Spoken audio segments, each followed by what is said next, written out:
Good evening, everyone. Good evening sir. Slide visible है आपको सबको? यस ओके, ठीक है। आज यूनिट 9 पेपर 1 का पीपल एंड एनवायरनमेंट, ठीक है। ये आपका ओवरव्यू, पूरे सिलेबस का ओवरव्यू है कि हमको क्या क्या कवर करना है। आज हम जो कवर करेंगे MDGs, SDGs, human environment interaction, इसमें से कुछ पॉल्यूशन का जो पार्ट है वो हम आज कवर करेंगे। इसके अलावा most probably EPA 1986, NEPCC and international agreement and efforts, ठीक है। So MDGs, as we have already studied about this, MDGs क्या थे? They were the development goal जिसमें 89 countries they were agreed. Okay, it was set in 2000, September 2000, at the Millennium Summit of the United Nations General Assembly, ठीक है। इसके 8 goals जो थे वो थे, पहला गोल था eradicate extreme poverty and hunger, achieve universal primary education, gender equality and empowerment of women, maternal health को इम्प्रूव करना, चाइल्ड मोर्टेलिटी को रिड्यूस करना, एनवायरमेंटल सस्टेनेबिलिटी को इंश्योर करना, combat HIV, AIDS, malaria and other disease, global partnership for development को develop करना, ठीक है। So these 8 goals were related to the socio and economic, they were related to socio and economic domain, ठीक है।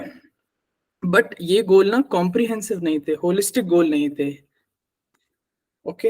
और इसका जो इम्प्लीमेंटिंग एजेंसी था United Nation Environment Programme, this is one of the special agency of United Nations, ठीक है। Now अभी क्या हुआ, जब 2000 में ये सेट किए गए थे 8 goal, but they were not sufficient. उसके बाद MDGs को रिप्लेस किया SDG, सस्टेनेबल डेवलपमेंट गोल, ठीक है। इसका जो काम था main to achieve sustainable development rather than just reducing poverty, और जो अदर सोशो इकोनॉमिक्स गोल्स थे उन पर काम करना, ठीक है। क्लियर है ना MDGs क्या क्या है? इससे क्वेश्चन आता है। Yes sir. ठीक है, okay. Now what is sustainable development goal, and they were more comprehensive in nature, ठीक है। इसमें टोटल 17 गोल हैं and they all are interlinked, 17 interlinked objectives. इसका जो मेन पर्पस था, shared blueprint, these were the shared blueprint for peace and prosperity for people and the planet now and into the future, ठीक है। What is sustainable development? We have already discussed it. Anyone, what is sustainable development?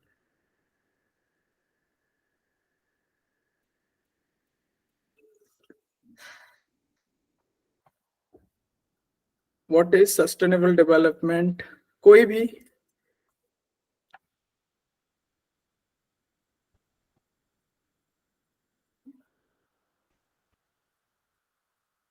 Sir जिसमें development को हम sustain रखते हैं, यानी कि किसी भी एरिया में डेवलपमेंट होती रहे, वो रुके ना।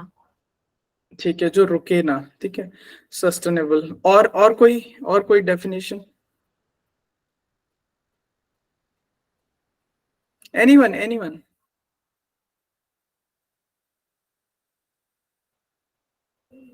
सस्टेनेबल का मतलब होता है जिसमें हम जो प्रेजेंट जनरेशन की जो नीड्स हैं, जो भी डिमांड्स हैं, उनको पूरा कर रहे हैं, and at the same time we are ensuring the needs of the future generation, that is sustainable.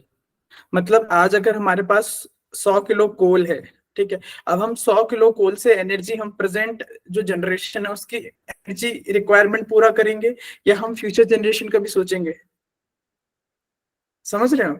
तो यस सर। सस्टेनेबल का मतलब है कि हमें फ्यूचर नीड्स को भी ध्यान में रखना है, कि जो फ्यूचर जनरेशन है उसकी भी नीड्स हैं और हमको वो भी ध्यान में रखना है, ठीक है।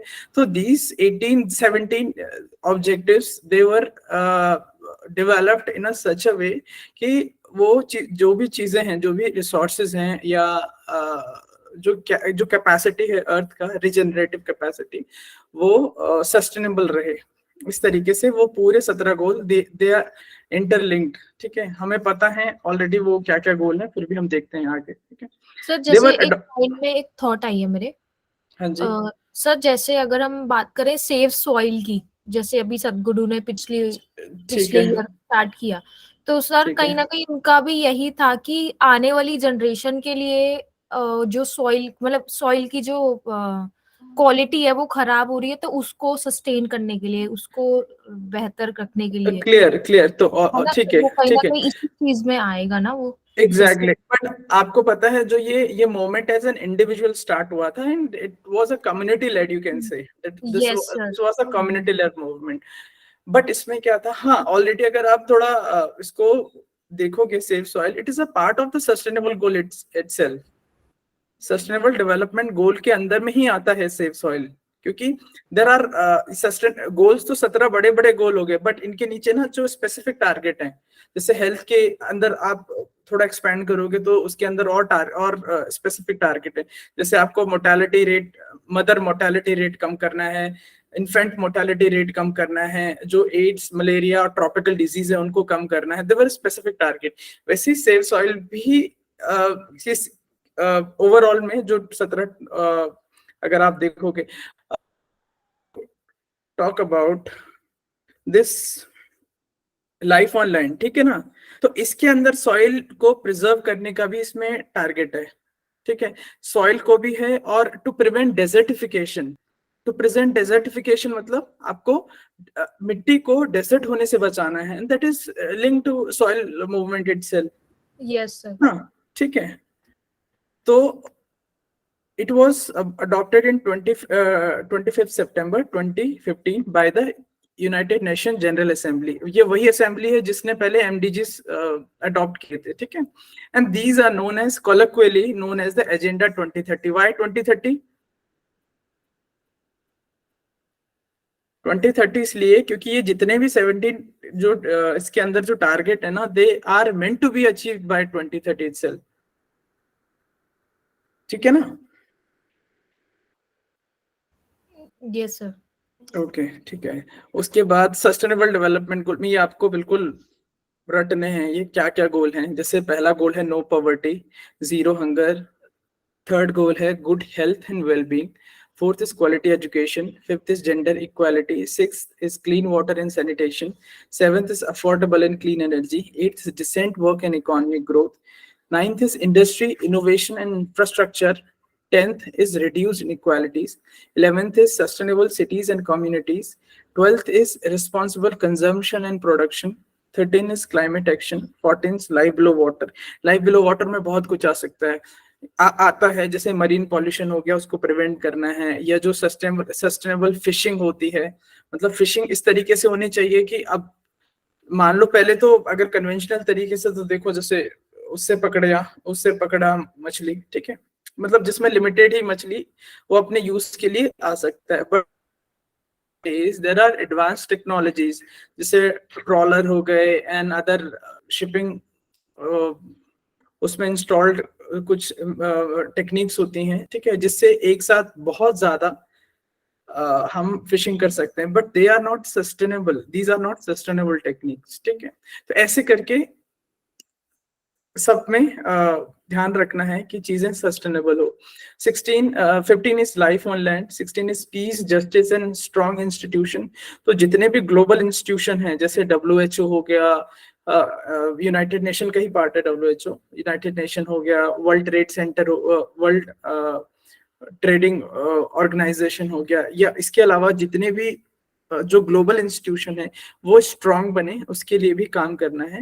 And 17 is partnership for the goals. और जो कंट्रीज हैं, जो नेशंस हैं, यूनाइटेड नेशंस के जो मेंबर, उनके बीच में कोलैबोरेशन होना चाहिए, पार्टनरशिप होना चाहिए इन गोल्स को अचीव करने के लिए।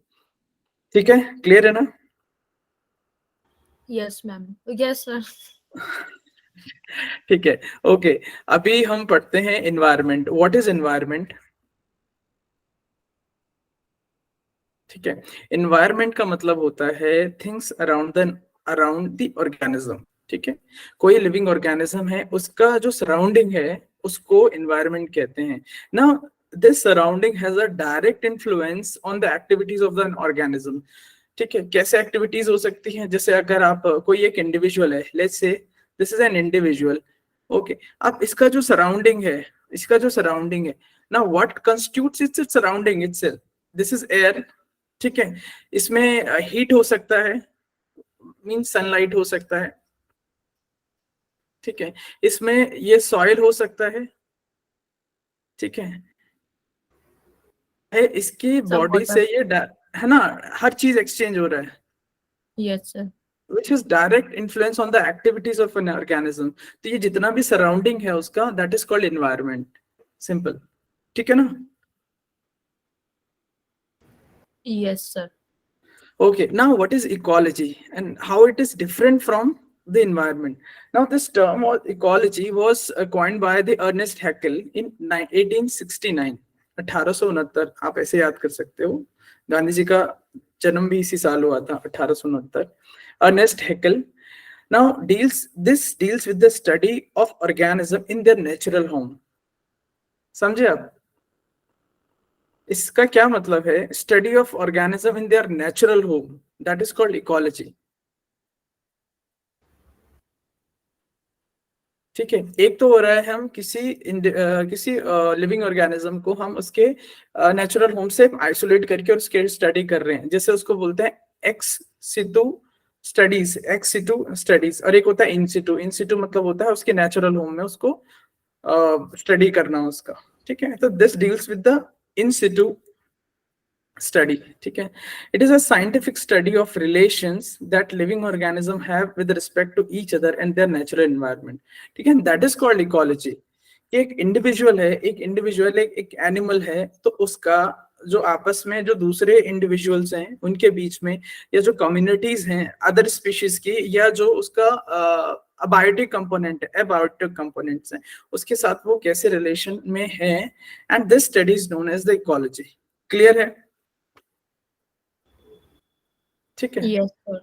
ओके, अगर हम क्योंकि क्या होता है ना, जो इकोलॉजी का भी ना, अगर हम उसके लेवल चेक करें कि हाउ उसके लेवल कैसे कैसे हैं, मतलब अगर लोअर लेवल पे, थोड़ा अपर लेवल पे, तो ये कैसे ऑर्गेनाइज्ड हो रखी है इकोलॉजी, ठीक है। अगर मैं किसी भी अगर इकोलॉजी की बात करूँ ना, तो इकोलॉजी की जो पहली इकाई होगी, यूनिट होगी, वो होगा इंडिविजुअल, ठीक है। कंसिडर, आप एक let's say take an example of Rajaji National Park, ठीक है। अब राजाजी नेशनल पार्क में एक टाइगर है, वो tiger is the unit of ecology. अब हम एक पर्टिकुलर उस टाइगर का नाम है लेट्स से ए, ठीक है। तो उस टाइगर का जो इंडिविजुअल है ना, वो पहली इकाई होगी, पहला लेवल ऑफ ऑर्गेनाइजेशन होगा इकोलॉजी का, ठीक है। अब क्या होगा, there would be a family of this tiger, उसके जो सराउंडिंग में जो और टाइगर होंगे सेम स्पीशीज के, जहां स्पीशीज सेम होता है वो होगा पॉपुलेशन, ठीक है। ये सेकेंड ऑर्गेनाइजेशन हो गया, पॉपुलेशन।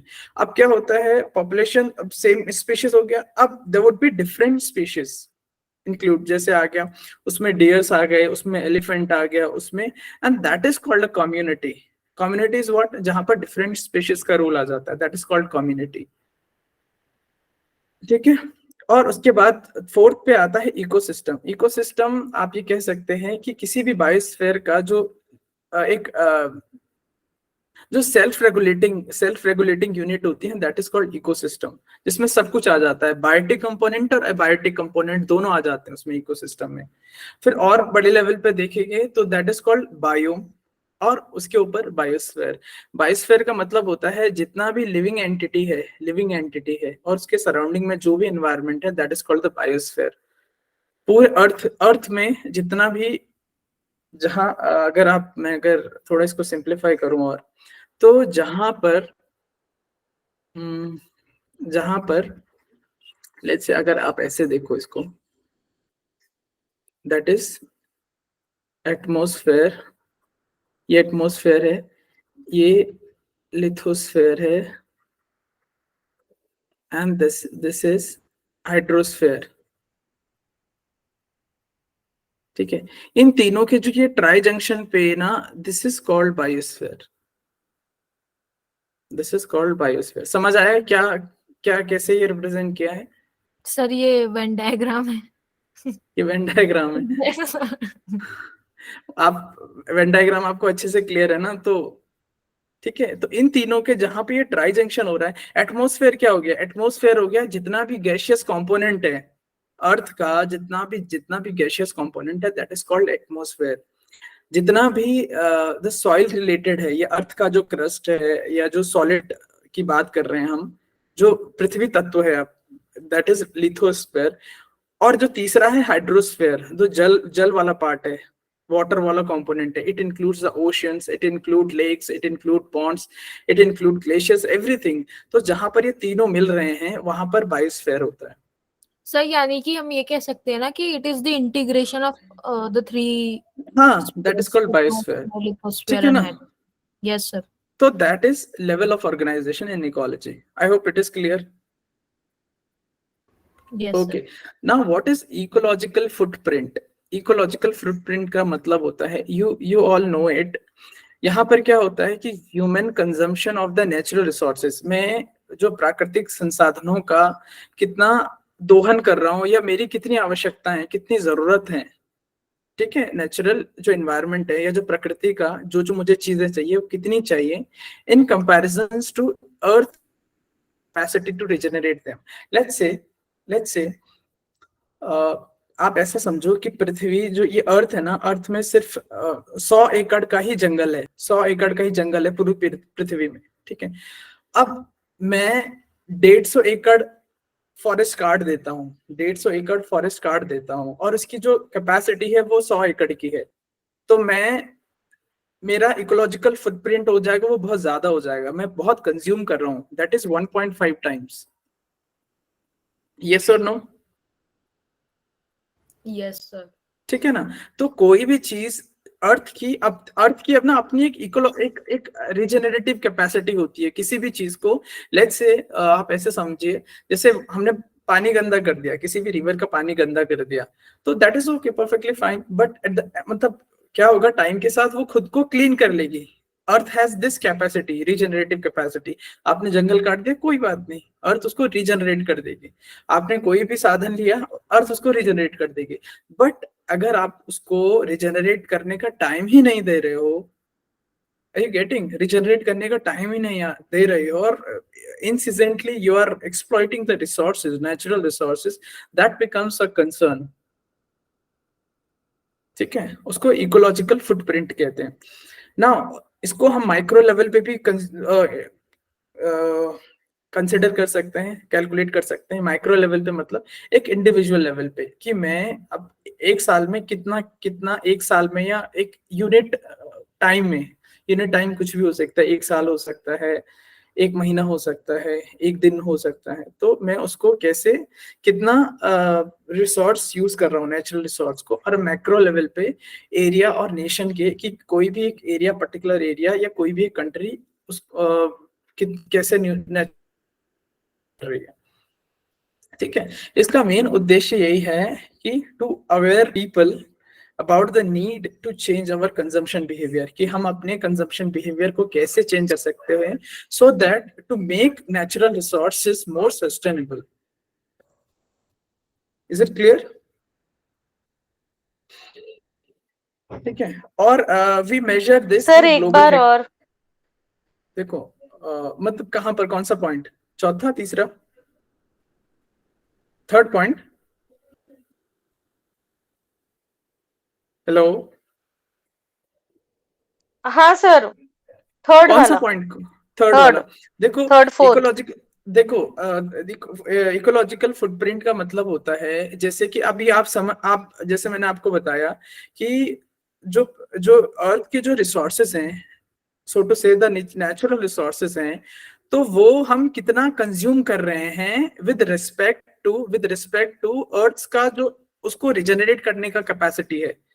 ठीक है, अगर एक मान लो अगर 100 स्क्वायर फीट का कोई एक फॉरेस्ट एरिया है, ठीक है, लेकिन हम कंज्यूम कर रहे हैं 150 स्क्वायर फीट का एरिया, मतलब हम कंज्यूम करने का मतलब है हम उसका लकड़ी यूज कर रहे हैं, उसके पत्तियां यूज कर रहे हैं, एवरीथिंग अराउंड इट।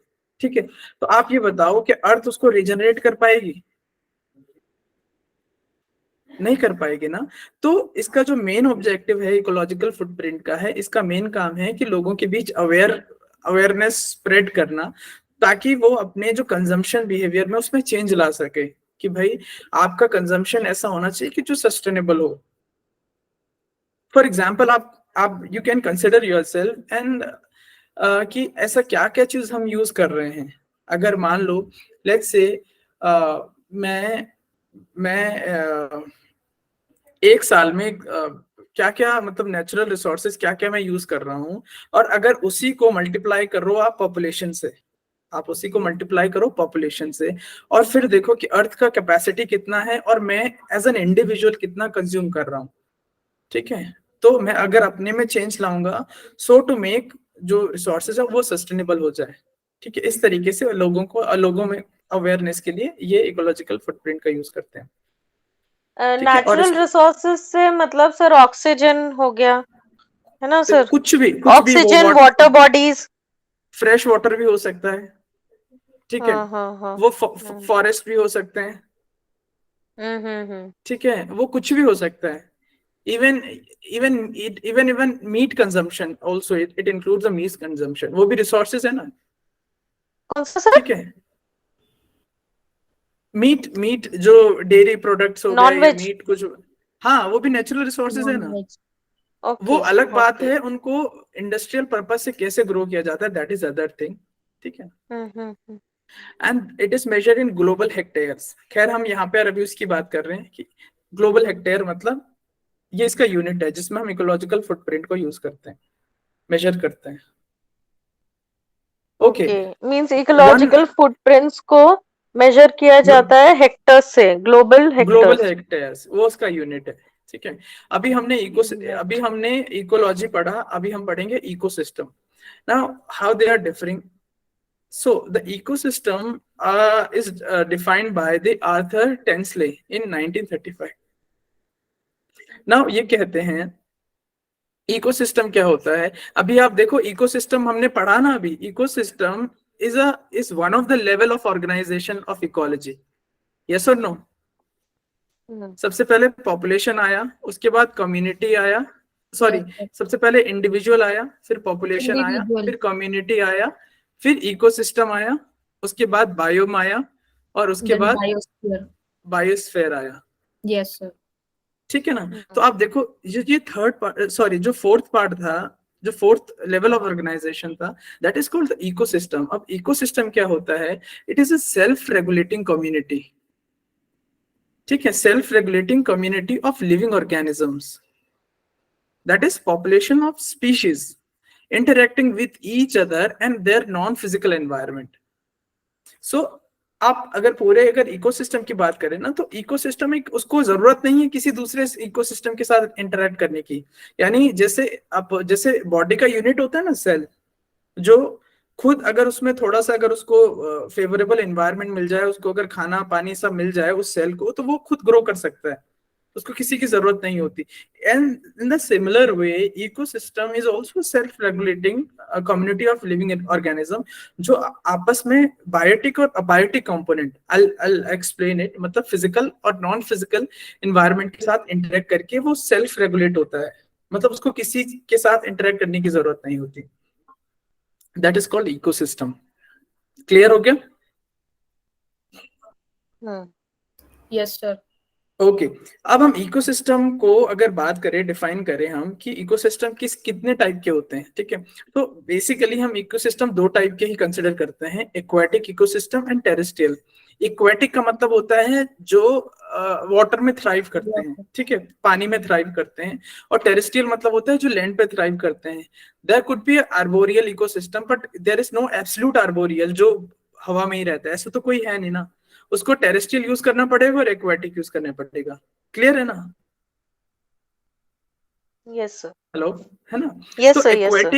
एक्वाटिक को हम दो उसको बाइफरकेट करते हैं, फ्रेश वाटर और मरीन इकोसिस्टम में। ठीक है, फ्रेश वाटर इकोसिस्टम और मरीन इकोसिस्टम। अब फ्रेश वाटर दो टाइप का होता है, एक लेंटिक होता है, एक लोटिक होता है। ठीक है, लेंटिक और लोटिक में क्या डिफरेंस है? एक फ्लो करता है और एक स्टेगनेंट होता है, जैसे पॉन्ड वगैरह हो गए। ठीक है, लेंटिक होता है स्टेगनेंट वाला, और ये होता है फ्लो वाला। ठीक है, और वेटलैंड तो पता ही है आपको, वेटलैंड क्या होता है? They are crucial. दलदल। हाँ, दलदल दलदल एक, this is marshy one of the, lands. हाँ एक कहा जा सकता है। वेटलैंड बहुत क्रूशियल होते हैं। Why I am saying crucial, क्योंकि वेटलैंड में बहुत सारे जो ऑर्गेनिज्म है ना वो थ्राइव करते हैं, क्योंकि उनको वहां खाना बहुत ज्यादा मिलता है वेटलैंड में। ठीक है, क्लियर हो गया ना? Yes sir. ओके। अगर टेरेस्ट्रियल की बात करें तो फॉरेस्ट इकोसिस्टम होता है, ग्रासलैंड होता है, माउंटेन इकोसिस्टम होता है, डेजर्ट इकोसिस्टम होता है। क्लियर हो गया? हम्म। ओके। अब क्या होता है अगर हम कंपोनेंट की बात करें कि इकोसिस्टम में क्या क्या किस प्रकार के किस किस टाइप के कंपोनेंट आते हैं, तो बेसिकली दो टाइप के कंपोनेंट होते हैं, इसके अलावा कुछ नहीं होता। एक बायोटिक होगा और एक अबायोटिक होगा।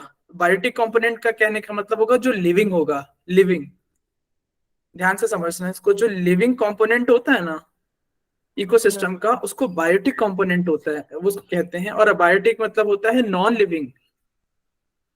ठीक है, आप खुद इमेजिन करो, एक जंगल इमेजिन करो, ये जंगल एक छोटा सा एरिया कंसिडर करो, तो वहां बहुत चीजें होंगी, वहां टाइगर भी होगा, ठीक है, वहां पर सॉइल भी होगी, ठीक है, वहां पर एयर भी होगी, वगैरह वगैरह, वहां पे माइक्रो ऑर्गेनिजम्स भी होंगे। ठीक है, तो जो जो जैसे टाइगर हो गया, माइक्रो ऑर्गेनिज्म हो गए, ये हो गए बायोटिक कंपोनेंट। ठीक है, और जो सॉइल हो गया, एयर हो गया, ये हो गया abiotic component, abiotic component. Clear हो गया? ठीक है। अब बायोटिक के अंदर होता है प्रोड्यूसर, कंज्यूमर एंड डिकम्पोजर। इसको ऐसे देखिए, प्रोड्यूसर क्या होता है? Producer, what is producer? उत्पाद करने वाला कुछ, हाँ। है ना, प्रोड्यूस करने वाला, दैट इज प्रोड्यूसर। अगर मैं, अगर if I talk about the grass, if I take an example of grass, is it a living or non living? Living. ठीक है, तो can I call it producer? Yes sir. and Yes, sir. the organisms, the living organisms that is feeding upon these producer on the grass is called the consumers. And to be yes sir. specific, if it is the first one, I'll call it a primary consumer. and and those consumer which feed upon the primary consumer is called secondary consumer. And those on secondary consumer is called the top consumer. Top consumer means जिसके ऊपर, जिसको consume करने वाला कोई है ही नहीं, that is called the top consumer. समझ आया आपको? Yes, sir. है ना? जैसे अगर मैं if I make, let's say this is grass, ठीक है, grass is consumer, grass is consumer. अब क्या आया, एक ग्रास ऑपर आया, ठीक है, एक ग्रास ऑपर आया, तो ये क्या हो गया, ये this is producer, this is primary consumer. ठीक है, अब इस ग्रास को किसी फ्रॉग ने खा लिया, लेट्स से ने खा लिया, ठीक है, अब दिस इज सेकेंडरी कंज्यूमर। अब इस फ्रॉग को किसी कोबरा ने खा लिया, ठीक है, दिस इज टर्शियरी कंज्यूमर, मतलब थर्ड लेवल पे जो कंज्यूमर है। ऑल्दो मैंने यहाँ मेंशन नहीं किया, बट आई एम कंसिडरिंग क्योंकि ये खा रहा है, ठीक है, ओके। एंड लेट्स से इसको भी किसी ने, लेट्स से किसी ईगल ने खा लिया,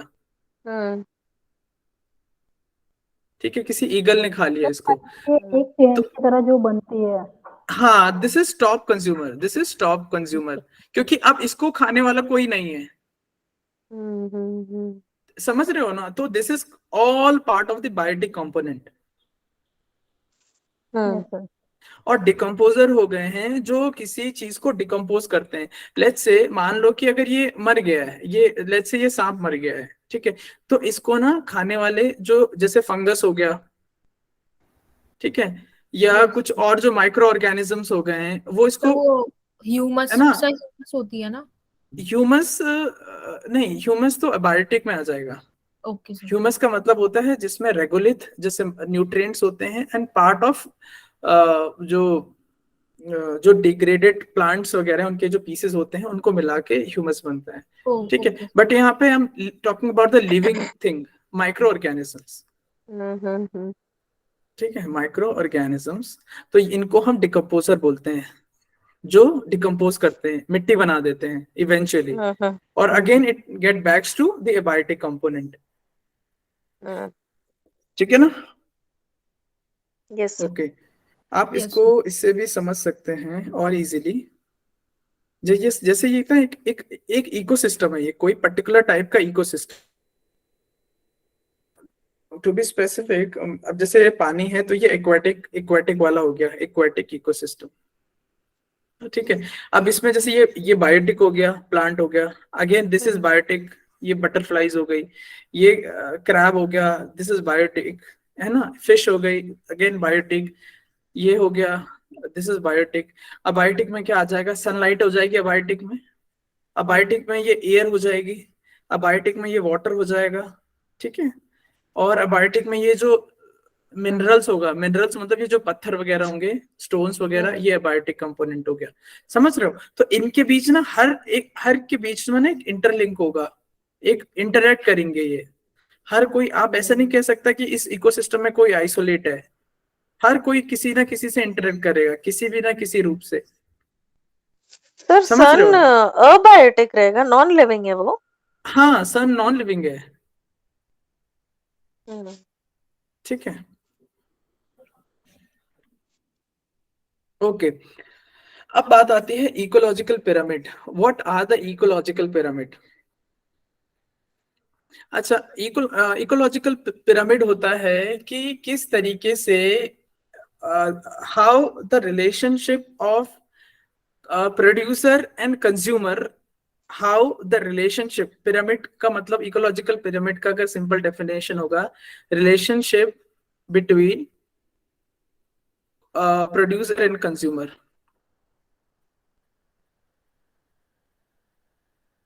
ठीक है, कि प्रोड्यूसर एंड कंज्यूमर के बीच के रिलेशन को शो करेगा। Now this is the first type of ecological pyramid, is the pyramid of numbers. Number का मतलब होता है कि how these producer and consumers are related in terms of number. ध्यान से समझना, मैं कह रहा हूं नंबर।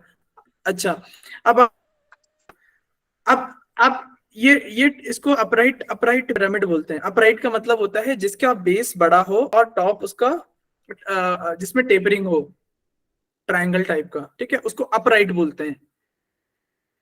ठीक है ना? समझ आया अपराइट क्या होता है? ठीक है ना? जो नॉर्मल पिरामिड है उसको अपराइट अपराइट बोलते हैं। अब आप ये देखो, यहाँ पर जैसे कि प्रोड्यूसर है, ये बहुत सारे प्रोड्यूसर है। अब जैसे ग्रास आप देखो ना, ग्रास तो बहुत सारी होगी, yes or no? yes sir. Grass बहुत सारी होगी ना। अब आप देखो जो उसके ऊपर जो फीड कर रहा है, ये क्या है? ये आई गेस ग्रास ऑपर है। तो ग्रास ऑपर घास से कम होगा कि ज्यादा होगा? कम होगा, यस और नो? अगर Sir, ग्रास और ग्रास ऑपर की बात करूं तो ग्रास ऑपर ज्यादा होगा या ग्रास ज्यादा होगी? ग्रास ज्यादा होगी। है ना? तो सर, उससे कम ग्रास ऑपर है। तो ये नंबर की बात कर रहा हूं मैं, तो सबसे ज्यादा नंबर होगा इसका जो प्रोड्यूसर है, उससे कम होगा जो सेकेंडरी कंज्यूमर है। C1 से रिप्रेजेंट कर रहे हैं हम, C1 मतलब कंज्यूमर 1।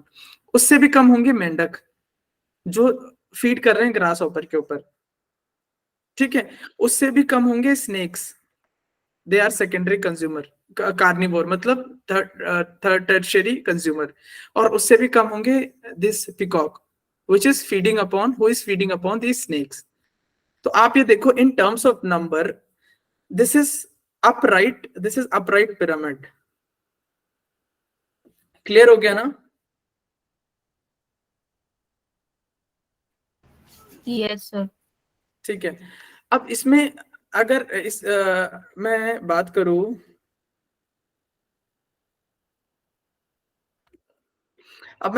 इसमें इन्वर्टेड, अब इसमें बताओ कि इसमें पिरामिड ऑफ नंबर्स में क्या इन्वर्टेड पिरामिड पॉसिबल है क्या? क्या ऐसा हो सकता है कि प्रोड्यूसर एक हो और जो कंज्यूमर होंगे वो बहुत ज्यादा हो? क्या इज इट पॉसिबल? है कि नहीं? पॉसिबल है कि नहीं? सर चार्ट देख के तो लग रहा है कि पॉसिबल होगा। तो पॉसिबल है, यानी पिरामिड ऑफ नंबर में क्वेश्चन आता है कि पिरामिड ऑफ नंबर्स में दोनों टाइप के पिरामिड पॉसिबल हैं, अपराइट भी और इन्वर्टेड भी। Why I am saying this? Because अगर आप दूसरा चार्ट देखो तो यहाँ पर जो प्रोड्यूसर है ना वो एक ही है, ट्री एक ही है, बट यस उसके सर। प्राइमरी कंज्यूमर होंगे, जैसे ये इंसेक्ट्स वगैरह हो गए, ठीक है, ये बहुत ज्यादा हैं, ठीक है। और इनके ऊपर इनको भी फीड करने वाले जो सेकेंडरी कंज्यूमर हैं, जैसे बर्ड्स हो गया, आउल हो गया, डिफरेंट टाइप्स के, दे आर मोर इन नंबर्स। तो जो टॉप कंज्यूमर हैं, जो प्राइमरी सेकेंडरी जो कंज्यूमर हैं टॉप पे, वो ज्यादा हैं, और जो प्रोड्यूसर हैं वो कम हैं। That is why this is an inverted. Clear हो गया? Yes sir. ठीक है। अब ये है पिरामिड ऑफ बायोमास। अब इससे क्या समझ रहे हैं आप? What is biomass?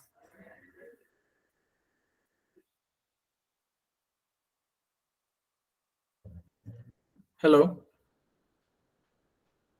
एनीवन? आप जितना क्वेश्चन अभी या जितना ब्रेनस्टॉर्मिंग यहाँ पे करोगे तो उतना बेटर होगा आपकी अंडरस्टैंडिंग के लिए। What is biomass? सब मास मतलब वेट होता है ना। हाँ, तो जो ड्राई वेट होता है ना किसी भी इंडिविजुअल का, दैट इज बायोमास, है ना। अब ये पिरामिड है, वो पिरामिड था बायोमास, वो पिरामिड था पिरामिड ऑफ नंबर, ये है पिरामिड ऑफ बायोमास। अब हम मास के टर्म्स में पिरामिड, अब आप देखो प्रोड्यूसर है यहाँ पे, प्रोड्यूसर ये बहुत सारा है, ये बहुत सारा है। ये कोई अगर घास की अगर बात करें तो लेट्स से ये this is of 1000 kg, 1000 kg, ठीक है। अब आप हर्बीवोर जो उस पे कंज्यूम कर रहे हैं, जो उस पे फीड कर रहे हैं, उनका वेट हमने किया कंसिडर 100 kg। अब जो जो उनके ऊपर भी जो सेकेंडरी कंज्यूमर या जो प्राइमरी कार्निवोर आप कह सकते हो, let's say this is a wolf and 10 kg, and top carnivore we have considered it as 1 kg। तो आप देखो जो प्रोड्यूसर है ना, it is more in number, it is more in number, और उसके बाद जो टॉप जो कंज्यूमर्स हैं, they are lesser in weight biomass, and that's how this is an upright pyramid, ठीक है। अब आप एक एक्वेटिक सिस्टम का वो लो, जैसे ग्रासलैंड इकोसिस्टम में, ग्रासलैंड में अब आपका जो पिरामिड ऑफ बायोमास बनेगा ना, वो अपराइट बनेगा। लेकिन अगर आप एक्वेटिक इकोसिस्टम में अगर पर्टिकुलरली देखोगे तो वहां इन्वर्टेड बनेगा। क्यों बनेगा? क्योंकि यहाँ पे जो प्राइमरी प्रोड्यूसर होंगे ना, ये छोटे छोटे, इनको बोलते हैं जू प्लैंकटन। जू प्लैंकटन जो छोटे छोटे वो माइक्रो ऑर्गेनिजम्स हैं जो पानी में तैरते रहते हैं, तो ये फिशेस वगैरह उन पे खाते, उनको खाते हैं। तो जो प्रोड्यूसर है ना, ये बहुत कम वेट होता है इनका, और जो उस पे उसको जो कंज्यूम कर रहे हैं, ये दीज आर फिशेस, उनका थोड़ा ज्यादा होता है, और जो कार्निवर्स होते हैं बड़े, उनका और ज्यादा होता है, ठीक है। तो ये कम से ये इन्वर्टेड टाइप का एक बनेगा, एक्वाटिक में इन्वर्टेड वाला बनेगा। कॉन्सेप्ट समझ आया आपको?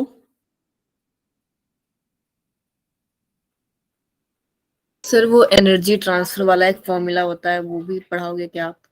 हाँ, अगला वही है, ठीक है। This is pyramid of energy. What is pyramid of energy? Number के टर्म्स में पिरामिड देखा हमने, बायोमास के टर्म्स में देखा, अब हम देखेंगे एनर्जी के। और हम जब भी इकोलॉजिकल पिरामिड की बात करते हैं ना, तो usually we consider this third type of pyramid. क्यों? क्योंकि हमारे लिए बहुत मुश्किल हो जाता है कि हम बायोमास सबका वेट करें, सबका वेइंग करें सबका, या नंबर हम कैलकुलेट करें कितना है, but it is easy for us in terms to consider in terms of energy, ठीक है ना। अच्छा, आप ये बताओ मुझे, पहले इसको समझ लेते हैं ये है क्या। जो प्राइमरी प्रोड्यूसर होगा ना, let's say these are the grasses, okay, these are grasses. अब उसको वो सनलाइट से let's say it created 100% energy.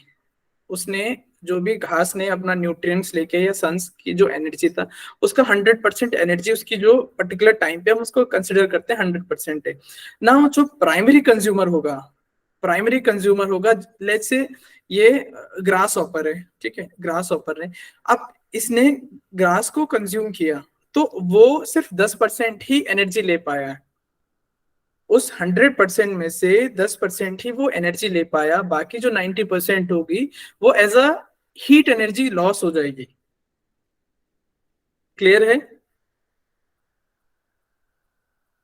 ठीक है ना। अब देखो, अब सेकेंडरी कंज्यूमर का मतलब, अगर आप इसको कंसिडर करोगे फ्रॉग, ठीक है, तो फ्रॉग अब जैसे ग्रास हॉपर को आया, तो टोटल एनर्जी का अगेन 10%, तो ओवरऑल वो 1% ही आया इसके पास, उसके पास 1% एनर्जी आएगी। उसके बाद जो इसके ऊपर फीड करेगा, लेट्स से दिस स्नेक, वो टोटल एनर्जी का 100% का अगेन, मतलब इसका 10%, तो ओवरऑल वो 1000 पार्ट हो जाएगा।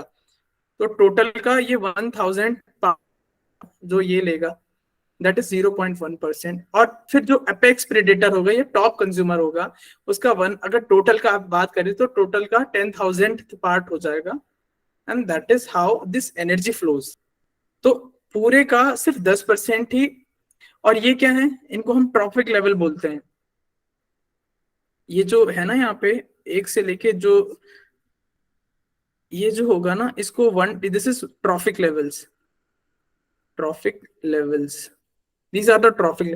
तो जैसे जैसे हम ट्रॉफिक लेवल पे ऊपर बढ़ते जाते हैं, तो जो एनर्जी जो मिलती है ना टॉप वाले को, वो इवेंचुअली 10-10% करके आती है। तो जितना ऊपर जाएगा उतनी कम एनर्जी उसको मिलेगी, ठीक है। And mean while her trophic level पे हमारे डिकम्पोजर्स होते हैं, जो अगेन उसको रिसाइकिल कर देते हैं in the form of nutrients. Clear है कि नहीं? सर एक बार और, मुझे नहीं समझा है सर, स्टार्टिंग से ही थोड़ा कंफ्यूजिंग हो रहा है सर मुझे। क्या, कौन सा पॉइंट कहाँ पर कंफ्यूजिंग हो रहा है? आप ये देखो ना कि मान लो कि अगर कोई, लेट्स से, आप वही कंसिडर करो, सर आप ये प्राइमरी कंसिडर लेवल से ही हाँ, बोलिए आप सर, आप बोलिए।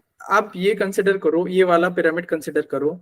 तो हाँ यहाँ पर लेट्स से कि ये 100% एनर्जी जनरेट करते हैं। हम अभी नंबर की बात नहीं कर रहे, हम एनर्जी की बात कर रहे हैं, ठीक है। हाँ, ये ठीक है, ठीक हंड्रेड है। परसेंट एनर्जी जनरेट करते हैं।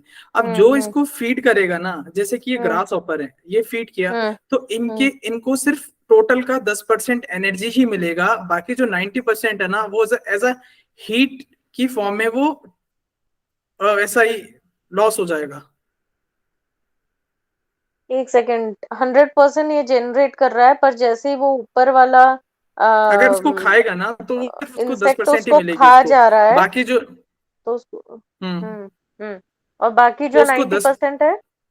वो हीट एज अ हीट की फॉर्म में वो लॉस हो जाएगा। हीट मतलब कि उसको जैसे उसको डाइजेस्ट भी करना होगा, वो कुछ हीट भी लॉस हो गया, मतलब एनर्जी की बात कर रहा हूँ ना मैं। सिर्फ एनर्जी का सिर्फ दस हम्म। परसेंट ही उसको मिल पाएगा, ओके, ठीक है। हाँ, हाँ, ठीक है ना। हाँ। हम्म। तो आप कभी भी अगर ऐसा आता है ना, एक ट्रॉफिक लेवल से अगर दूसरा ट्रॉफिक लेवल, तो एनर्जी का 10% ही एनर्जी ट्रांसफर होता है, बाकी अच्छा, 90% लॉस हो जाता है, ठीक है। अब आप ये अच्छा। देखो, अगेन ऊपर वाला जो फीड करेगा मतलब उसको 10%। मतलब हम कुछ भी खाते हैं, ठीक है, एकदम हम्म हाई प्रोटीन रिच का अगर हम कुछ भी खाते हैं, तो उसका हम्म हमको कुछ ही लेवल का मिलेगा, अगर बाकी आप सब डायरेक्ट, डाइजेस्ट हो जाएगा, वेस्ट हो जाएगा, ऐसा वेस्ट में चला हाँ जाएगा। हाँ, ठीक है। हम्म। अगर आप ऐसा देखो कि अगर आप, लेट्स से, मैं अज्यूम कर रहा हूँ कि लेट्स से ये प्राइमरी प्रोड्यूसर है जो ग्रास है, घास है, हम्म। हम्म। घास या कुछ भी प्लांट बेस्ड फूड हो सकता है। और हम हम्म। पहले ही, हम यहाँ पर ही आ गए, हम प्राइमरी कंज्यूमर हो गए, मतलब जो डायरेक्ट हम्म। घास खा रहे हैं, घास या पत्ते या पालक या कुछ भी हो गया। हम्म। तो हम्म। हमको जो उसका एनर्जी होगा ना, वो सारा मिलेगा, ठीक है। ठीक है। बट अगर हम्म। हम कोई उसको खा रहे हैं जो ऑलरेडी, ये पूरा चेन पार करके जो हम उसको अगर टॉप उसको खा रहे हैं ना, तो हमको हम्म। जो टोटल एनर्जी का होगा, जो उस ग्रास का डायरेक्ट खाने से मिलेगा, उसका हम्म। 1/10 मिलेगा। मतलब जितने लेवल होंगे उनका 1/10 होता रहेगा, जितने लेवल होंगे, अच्छा, ठीक है सर। हाँ, ठीक है ना। तो दैट्स हाँ। What I am trying to make you understand, कि हम्म। यहाँ पर जो टोटल एनर्जी होगा, उसका 10-10% ही हर ट्रॉफिक लेवल पे ऊपर ऊपर जाएगा, ठीक है। ठीक है। अब मुझे आप एक चीज बताओ, क्या इसका इन्वर्टेड पिरामिड पॉसिबल है क्या?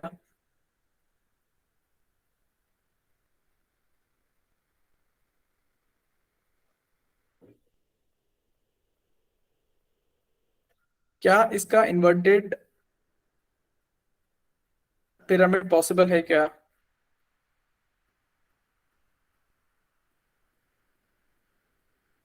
थोड़ा ब्रेन स्टॉर्मिंग करो आप।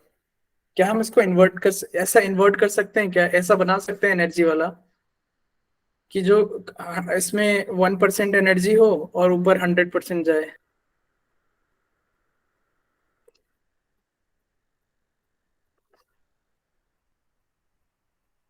सर वो 1% में टॉप में क्या लिखा है ऊपर? Apex producer, apex predator, predator मतलब होता है, प्रेडेटर। हाँ प्रेडेटर का मतलब होता है जिसके ऊपर कोई कंज्यूमर ही ना हो, जो प्रेडेट करता है, हमला करता है, हमला करके वो खाता है, मतलब जिसके ऊपर कोई नहीं है फिर, जैसे ईगल हो गया या चीता हो गया, ऐसा करके।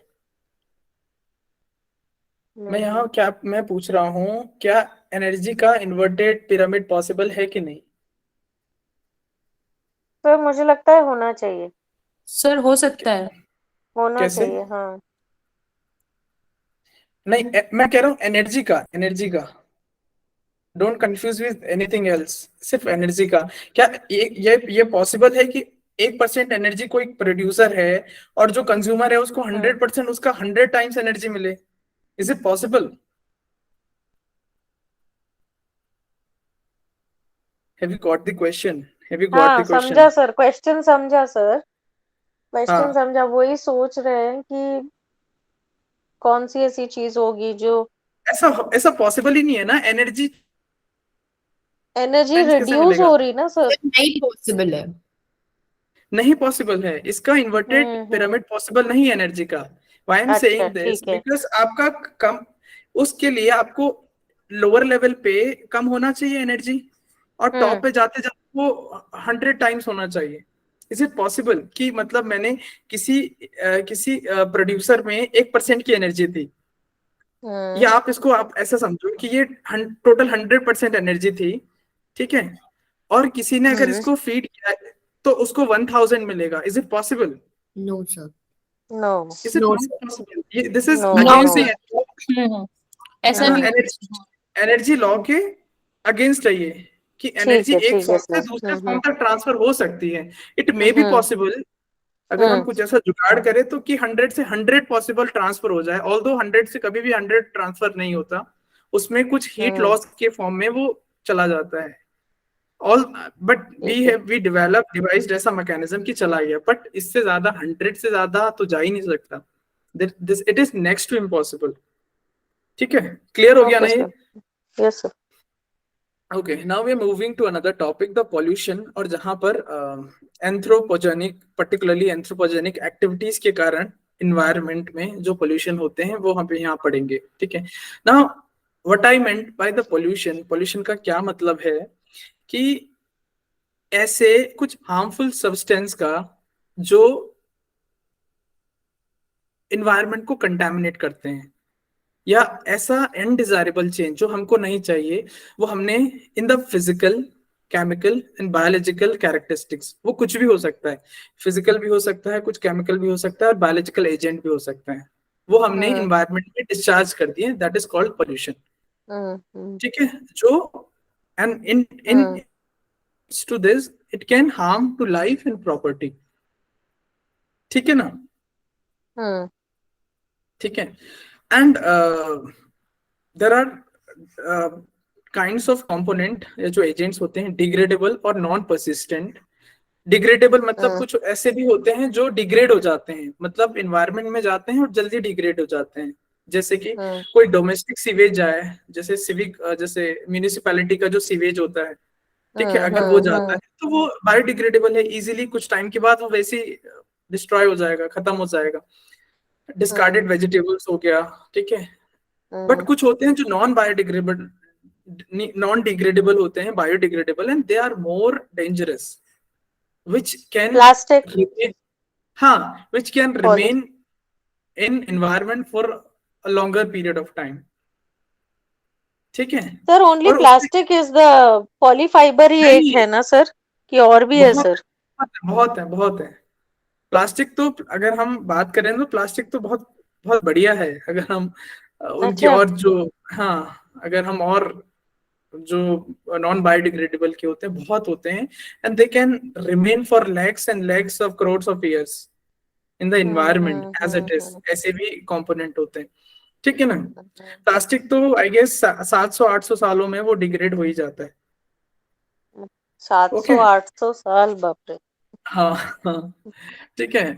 टाइप्स ऑफ पोल्यूशन हम पर्टिकुलरली हम बात करेंगे, air pollution, water pollution, soil and noise pollution की।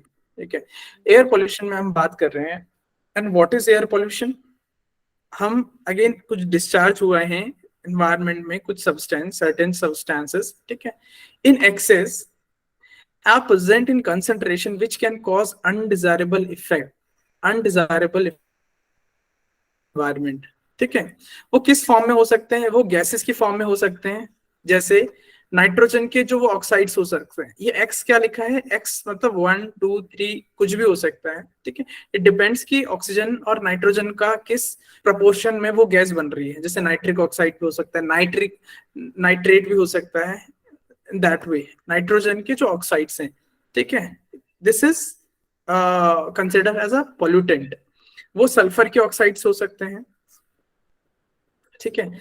वो मैरीटाइम ट्रांसपोर्टेशन का हो सकता है, जैसे कि मैरीटाइम ट्रांसपोर्टेशन आप समझ रहे हैं? हम्म, मैरीटाइम मतलब होता है जो पानी के जहाज चल रहे हैं ना, तो उनके कारण जो पोल्यूशन हो रहा है, हम्म, ठीक है। मेन कॉन्स्टिट्यूएंट यहाँ पर जो मेन एलिमेंट जो पोल्यूशन के हैं वो नाइट्रोजन के ऑक्साइड एंड सल्फर के जो ऑक्साइड्स हैं, हम्म, ठीक है। उसके बाद होता है कार्बन मोनोऑक्साइड। हम्म, नाइट्रोजन का ऑक्साइड, सल्फर के ऑक्साइड, कार्बन का जो मोनोऑक्साइड होता है, ये कहाँ से निकलता है? हम्म, जो कंबशन होता है ना, जब इनकम्प्लीट जब कंबस्ट नहीं हो पाता पूरा, उसके कारण से हम्म, कार्बन मोनोऑक्साइड जनरेट होती है, car, trucks and other outdoor vehicle, ठीक है। चौथा आता है वोलेटाइल ऑर्गेनिक कंपाउंड्स, जैसे जैसे पेंट हो गया, ये वार्निश हो गया, वैक्स हो गया, ऑर्गेनिक सॉल्वेंट हो गया, जो क्लीनिंग एजेंट होते हैं पर्टिकुलरली कॉस्मेटिक हो गया, इनमें वोलेटाइल ऑर्गेनिक कंपाउंड होते हैं। जैसे जैसे आपने नेल पॉलिश रिमूवर होता है ना, तो उसका ढक्कन लगा के उसको हटा दो तो वो कुछ टाइम बाद उड़ जाएगा वो। Yes, And this nail polish remover is a ketone, and ketone is nothing but the organic compound, and वो क्योंकि उड़ जाता है, that is called the volatile organic compound, ठीक है। Then comes the particulate matter का मतलब आप ऐसे समझ रहे हो कि जो डस्ट पार्टिकल होते हैं ना, छोटे छोटे डस्ट पार्टिकल होते हैं, उनको पर्टिकुलेट मैटर कहते हैं।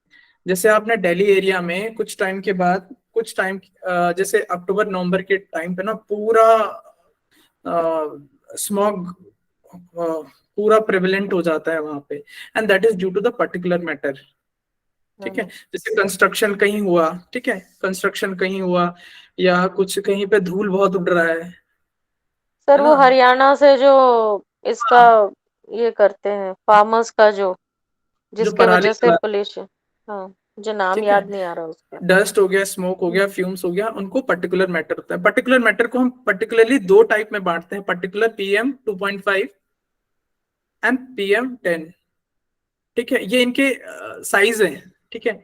PM2.5 छोटा होता है, PM10 बड़ा होता है, ठीक है, मतलब उसका साइज होता है वो। And radio active material such as radon 222, iodine 131, ये एयर पोल्यूशन के लिए रिस्पॉन्सिबल है। ओके, अगर हम एयर पोल्यूटेंट्स की बात करें तो एयर पोल्यूटेंट को हम बहुत तरीके से क्लास कर सकते हैं। सर एक classify in the question sense, था लास्ट वाली स्लाइड में, एक क्वेश्चन है सर मेरा। हाँ जी, सर यहाँ पे VOC वाला जो है सर, वो कैसे हार्मफुल है एयर पोल्यूशन में? एयर पोल्यूशन में सी देखो, यहाँ पर क्या हो कार्बन रहा है कि, डाइऑक्साइड समझा है सर, कार ट्रक से जो निकलता है। देखो मैं एक चीज आपका बताऊं, जैसे कार्बन डाइऑक्साइड होता है, अगर हम कार्बन डाइऑक्साइड की बात करें ना, तो carbon dioxide is not harmful as such अगर वो अपना ऑप्टिमल अमाउंट में रहे तो। क्योंकि आप ये देखो ना, अगर कार्बन डाइऑक्साइड बिल्कुल ही नहीं होगा तो पेड़ क्या लेंगे, हम्म, है ना? तो कार्बन डाइऑक्साइड का जो दिक्कत ये नहीं है कि कार्बन डाइऑक्साइड है, दिक्कत ये है कि वो सस्टेनेबल नहीं है, ठीक है। And why I am saying this, volatile जो ऑर्गेनिक कंपाउंड होते हैं, they act as a reacting agent with other compounds, ठीक है। जब हम बात करते हैं पर्टिकुलरली, जैसे ओजोन डिप्लीशन की अगर हम बात करें, तो ओजोन डिप्लीशन में जो हेलाइट्स कंपाउंड होते हैं, halides, I am saying halides मतलब होते हैं जो हेलोजन के होते हैं, जैसे क्लोराइड हो गया, ब्रोमीन हो गया, है ना?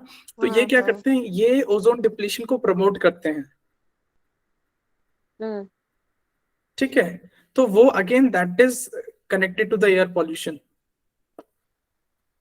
ओके। ठीक है ना। हम्म, जैसे हम आगे पढ़ेंगे, जैसे क्लोरोफ्लोरोकार्बन हो गया, ठीक है ना, that is also an organic compound. Chlorofluorocarbon वो ऑर्गेनिक कंपाउंड हो गया, ठीक है ना। और how that is promoting the ozone depletion and how it is promoting this air pollution, will see it later. ठीक है ना, आप समझो कि ये एक तरीके से उसको एनकरेज करते हैं, मतलब दूसरे केमिकल्स के साथ मिलके ये एयर पोल्यूशन में और एनकरेज करते हैं उनको। नाउ अगर हम एयर पोल्यूटेंट्स को क्लासिफाई करें तो we can classify it in a lot more in way. ठीक है, जैसे अगर हम सोर्स की बात करें कि उसका सोर्स क्या है, वो प्राइमरी है या सेकेंडरी। प्राइमरी का मतलब होता है कि कोई पोल्यूटेंट एनवायरनमेंट में गया और वो मतलब उसी फॉर्म में है, उसी फॉर्म में है, डायरेक्ट एमिशन। जैसे गाड़ियों से सल्फर के ऑक्साइड से नाइट्रोजन के ऑक्साइड या कार्बन मोनोऑक्साइड या पर्टिकुलर मेटल डिस्चार्ज हुआ, तो वो उसी फॉर्म में है। ठीक है, अब सेकेंडरी का मतलब होता है कि जब ये जो प्राइमरी पॉल्यूटेंट है ये आपस में ही रिएक्ट, एक दूसरे से ये आपस में रिएक्ट करके and they form the secondary pollutant. Clear हो गया ना। मतलब प्राइमरी तो हुआ कि जो डायरेक्ट एनवायरनमेंट में ऐसे रिलीज हो गए, दैट इज प्राइमरी। सेकेंडरी में हो रहा है जहां प्राइमरी पॉल्यूटेंट आपस में रिएक्ट करके एक दूसरे से एक नया टाइप का पॉल्यूटेंट बना रहे हैं। ठीक है ना, दैट इज जैसे ओजोन हो गया या NOx नाइट्रोजन के ऑक्साइड्स हो गए। ठीक है, दूसरा होता है मोड ऑफ रिलीज, कि वो मोड ऑफ रिलीज क्या है उनका। जैसे इंडोर हो गया, जैसे cooking, smoking, air conditioning etcetera. Carbon monoxide, carbon dioxide, again ये volatile organic compound which you have asked, chlorofluorocarbon वगैरह वगैरह। ठीक है, आउटडोर में जैसे industrial processes, transportation, particulate matter, carbon monoxide, nitrogen के oxide and volatile organic compounds. ठीक है, third is chemical composition and size.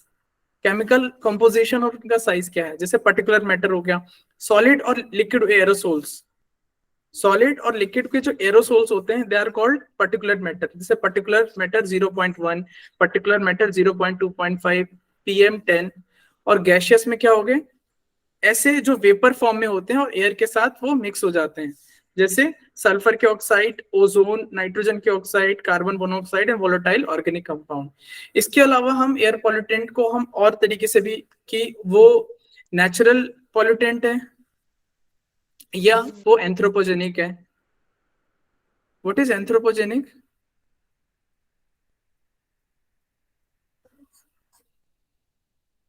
What is anthropogenic?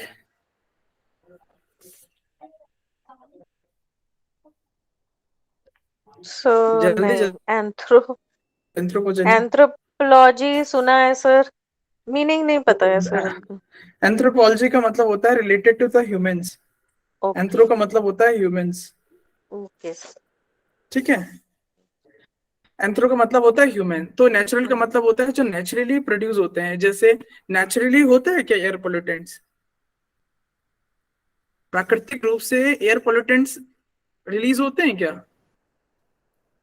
No sir. क्यों नहीं होते? सर कार्बन डाइऑक्साइड है ना। Volcanic Yes. इरप्शन में, वोल्केनिक इरप्शन में होता है कि नहीं होता नेचुरल? Yes sir. लावा। इसमें सल्फर के ऑक्साइड होते हैं, नाइट्रोजन के ऑक्साइड्स होते हैं, पर्टिकुलर मैटर हो गया, हो गया। ठीक है, इसके अलावा मान लो कि जंगल में आग लग गई है ना, Yes. फॉरेस्ट फायर बोलते हैं जिसको, वो भी Yes. नेचुरल है, उसके कारण भी जो होता है। तो नेचुरल तरीके से भी होती है, और एंथ्रोपोजेनिक से तो ऑब्वियसली, खैर होता ही है। जो नेचुरल पॉल्यूटेंट्स होते हैं ना, they are biodegradable, they are biodegradable, और एक टाइम के साथ वो सेटल हो जाते हैं। बट जो एंथ्रोपोजेनिक होता है ना, दैट इज मोर डिजास्टर्स, क्योंकि हमें ही नहीं पता होता है कि जो हमने पैदा किया है वो कैसे खत्म होगा। सर सर मतलब इसमें नेचुरल डिजास्टर भी इंक्लूड होगा क्या, नेचुरल इसमें? अगर नेचुरल डिजास्टर कोई अगर पॉल्यूटेंट पैदा कर रहा है तो वो नेचुरल पॉल्यूटेंट होगा। ठीक है, सर सृष्टि कुछ पूछ रही थी। हाँ जी। सर मैं यही पूछ रही थी कि जो एंथ्रोपोजेनिक है मतलब वो जो ह्यूमन से इंड्यूस हुआ है, जो ह्यूमन ने। जो जिसका जिसका कारण हमने कारण जिसको human प्रोड्यूस being। किया है, जैसे पॉलीथीन हो गया, यस सर, गॉट इट। है ना, एक एग्जाम्पल पॉलीथीन हो गया, या जो न्यूक्लियर वेस्ट होता है वो भी थोड़ा दिक्कत करने वाला होता है ना, जो हमने प्रोड्यूस किया है अपने एप्लीकेशंस, अपनी सुविधा के लिए, बट वो कैसे डिग्रेड किया जा सकता है। Yes sir. ठीक है, और डिग्रेड होता भी है तो बहुत टाइम तक वो एनवायरनमेंट में एज इट इज रहता है। ठीक है ना। Yes sir.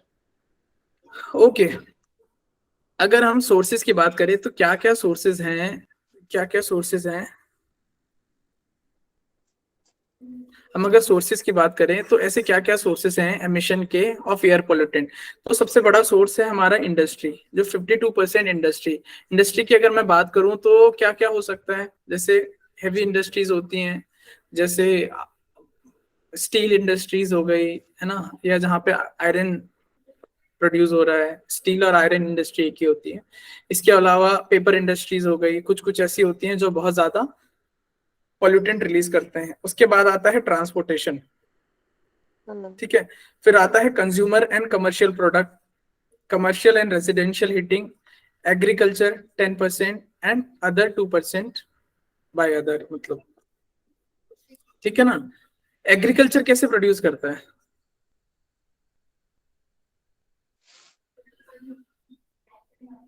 Agriculture sir, pollutants ना। हाँ, पॉल्यूटेंट कैसे पैदा कर रहा है, ये कैसे रिलीज कर रहा है? कैन यू कुछ एग्जांपल दे सकते हैं आप कैसे कर रहे हैं? See, agriculture also include the animal husbandry. हाँ, हाँ, हाँ, हाँ, हाँ। ठीक है, तो सर तो वो तो ये बनाने में हो जाता है ना, मतलब जो भी वेस्ट वहां से निकलता है हाँ ठीक है, एनिमल्स के से, और इसके अलावा ही जैसे हम मैन्योर। जैसे राइस प्रोडक्शन होता है ना, राइस, हाँ तो सर। राइस में ना मीथेन प्रोड्यूस होता है। Okay sir.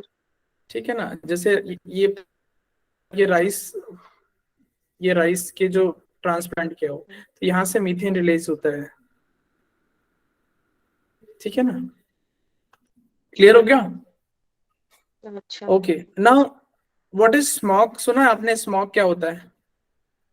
स्मॉग तो आपको पता है ना, स्मोक क्या होता है?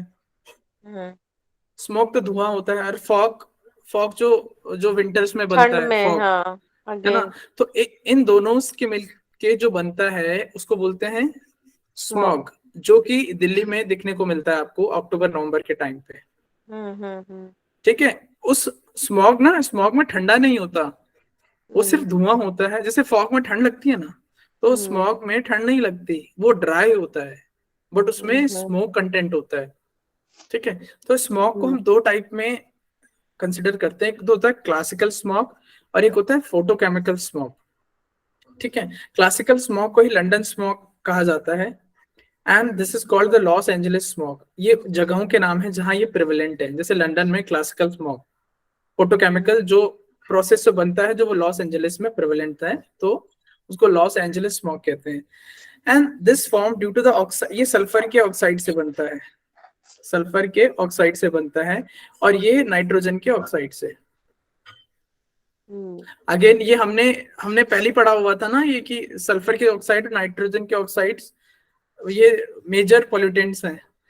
This contains primary pollutant. Primary आपको पता है, प्राइमरी मतलब जिस रूप में वो रिलीज हुए उसी रूप में वो एनवायरनमेंट में है, और ये सेकेंडरी मतलब वो आपस में रिएक्ट करके कुछ और बनाते हैं। जैसे फोटोकेमिकल स्मॉग की अगर मैं बात करूं तो नाइट्रोजन का ऑक्साइड एंड ओजोन जब मिलके एक PAN बनाते हैं, फोटो एसिटाइल नाइट्रेट बोलते हैं इसको, एंड दिस इज द इससे जो बनता है वो बनता है फोटोकेमिकल स्मोक। तो ये यहाँ पर ये itself is a secondary pollutant, this is itself ये सेकेंडरी पॉल्यूटेंट हो गया। ठीक है, इट कॉज ब्रोंकाइटिस। ब्रोंकाइटिस का मतलब होता है it relate to the bronchioles. Bronchiole मतलब होते हैं जो फेफड़ों के अंदर ना, जो फेफड़े हैं उनके अंदर जो सांस लेने वाले जो जो ऑक्सीजन एक्सचेंज करते हैं, है ना, उनको बोलते हैं ब्रोंक्यूल्स। तो उससे जो जो प्रॉब्लम होती है, जहां कहीं भी आइटिस दिखे ना आपको, इसका मतलब होता है बीमारी, inflammation. Okay Then sir. this is called the bronchitis, उस bronchioles का inflammation and problems in lungs. Okay, and this cause irritation in eyes, itching होती है आंखों में, redness, swelling. ठीक है, it is reducing in nature and it is oxidizing in nature. ठीक है, तो clear हो गया? ये इंडिया में नहीं पाए जाते ना सर, ये क्यों नहीं क्लासिक पाए एंड जाते? फोटोकेमिकल? सब मिलता है इंडिया में, सब मिलेगा आपको। ठीक है, ओके सर। इंडिया, हाँ ठीक है। Okay, now criteria of pollutant, कि किस किस का कौन कौन सा पोल्यूटेंट है और उसके कैरेक्टरिस्टिक्स क्या हैं, उसके सोर्सेस क्या हैं। जैसे नाइट्रोजन ऑक्साइड्स हो गया, ठीक है, और नाइट्रोजन ऑक्साइड का मतलब जैसे डाइऑक्साइड हो गया ना, तो हम N2 की बात करते हैं, N2 dioxide in air is oxidised. Nitrogen का oxide sum of NO, NO2 and other oxides of N। जो नाइट्रोजन के जितने भी ऑक्साइड्स हैं, they are brownish gas, brown colour का, irritates the respiratory system. Nitrogen का अभी हमने देखा ना कि यहाँ पर respiratory system originate from the combustion. जैसे गाड़ियों में जो फ्यूल होता है ना, पेट्रोल या डीजल, वो जब कंबस्ट होता है गाड़ियों का, फ्यूल को लेके वो इग्नाइट करता है, उसको जलाता है, और जब वो जलाता है ना तो एनर्जी प्रोड्यूस करती है, और एनर्जी प्रोड्यूस से गाड़ी में थ्रस्ट पैदा होते हैं, वो आगे भागती है।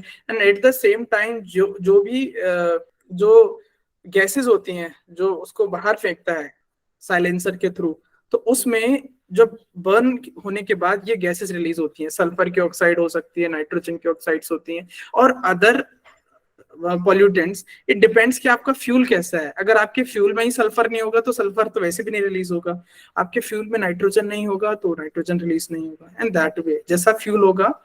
बट क्योंकि हम फॉसिल फ्यूल यूज करते हैं, तो फॉसिल फ्यूल में तो सल्फर, नाइट्रोजन, कार्बन सब होता है, तो ऑब्वियसली उससे फिर ये टाइप की गैस निकलेंगे जरूर। इसका सोर्सेस क्या है? सोर्स है burning fuels including petrol, diesel and coal. Clear है ना? Yes sir. ठीक है, ग्राउंड लेवल का ओजोन, ये O3 है, O3 मतलब ओजोन। अच्छा, ओजोन हार्मफुल है कि नहीं है? ओजोन हेल्पफुल है कि हार्मफुल है ओजोन? सर सर हार्मफुल नहीं है हार्मफुल नहीं है। सर, और ये प्रोटेक्ट करती है यहाँ ना पर यूवी क्यों रे। दिया हुआ है पॉल्यूटेंट के रूप में, क्यों दिया हुआ है यहाँ पे? तो लेकिन ये तो प्रोटेक्ट करती है ना हमें यूवी रेस से। That's what I am saying कि ओजोन हार्मफुल है या हेल्पफुल है? एनीवन, कोई और?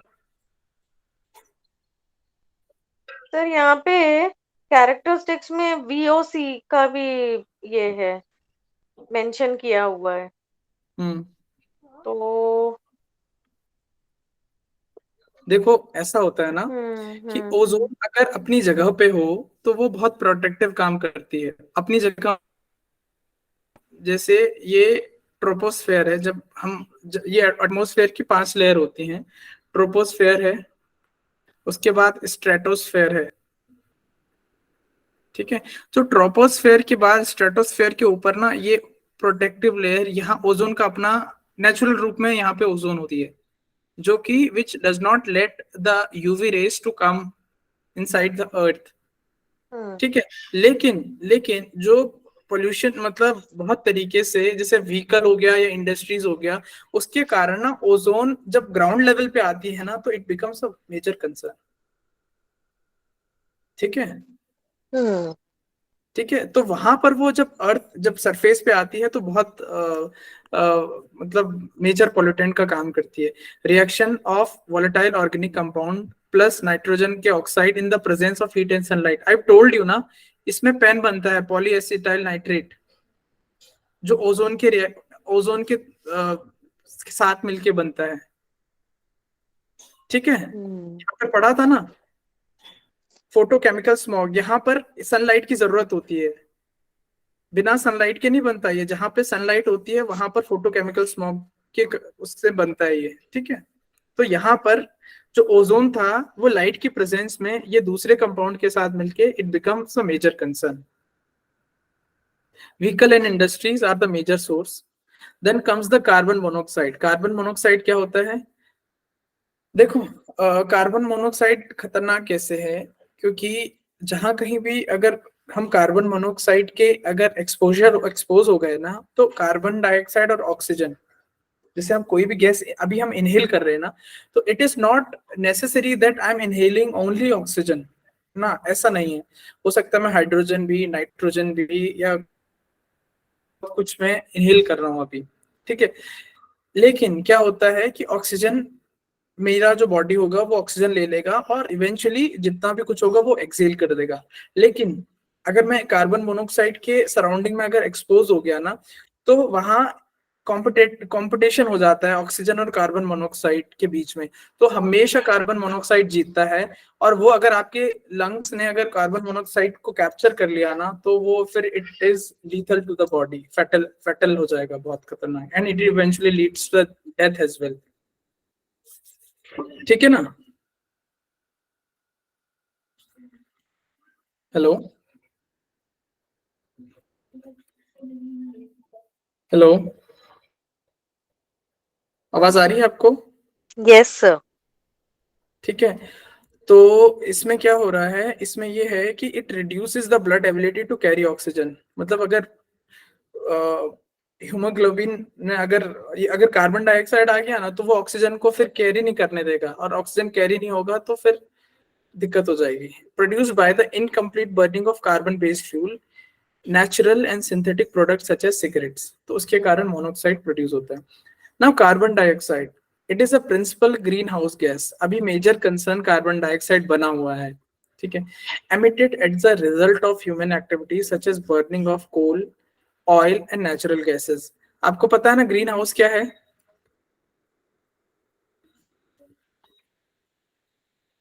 Hello, what is green house gas effect?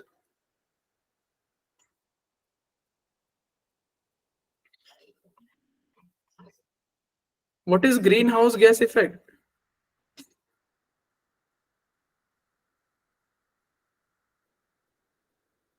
जितना पता है आपको, कोई बात नहीं, जितना पता है या जो जो दिमाग में जो विचार आ रहे हैं, तो उनको जस्ट लिंक करो। क्या हो सकता है ग्रीन हाउस गैस, क्या होता है?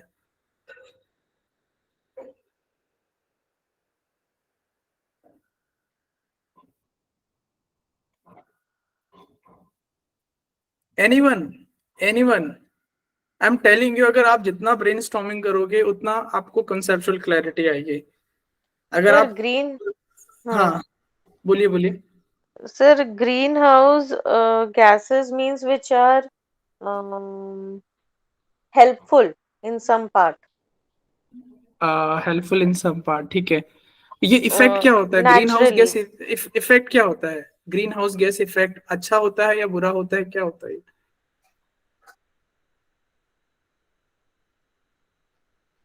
देखो देखो, मैं बताता हूँ आपको। देखो ग्रीन हाउस गैस कहाँ से आया है, तो एक्चुअली जो ग्रीन हाउस गैस होता है ना, इनिशियली जो इसका कॉन्सेप्ट है, ये जनरली जो ठंडे इलाके हैं वहां पर एक ग्लास के हाउसेस होते हैं, ग्लास के, कांच के, Hmm. ठीक है। और उनके अंदर ना प्लांट ग्रो किए जाते हैं।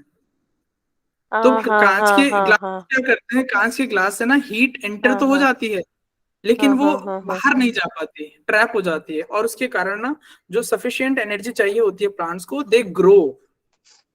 तो अच्छा। Initially the concept was good. Now अभी ये कॉन्सेप्ट ना थोड़ा कंसर्निंग हो गया है, क्यों? क्योंकि अर्थ, जो ये अर्थ है, ठीक है, दिस इज अर्थ, हम्म ठीक है। अब क्या होता है कि जो सन की जो रेज होती है ना, तो वो आती जो है ना, वो शॉर्ट वेवलेंथ होती है उनकी, शॉर्ट वेवलेंथ। शॉर्ट मतलब जैसे ये छोटी हो गई और ये बड़ी वेवलेंथ हो गई, ठीक है। तो शॉर्ट वेवलेंथ में एनर्जी ज्यादा होती है, शॉर्ट वेवलेंथ में एनर्जी ज्यादा होती है, ठीक है। बट जैसे ही वो अंदर आते हैं ना, उसके बाद जब वो वापस जाते हैं, तो उनकी वेवलेंथ बड़ी हो जाती है, ठीक है।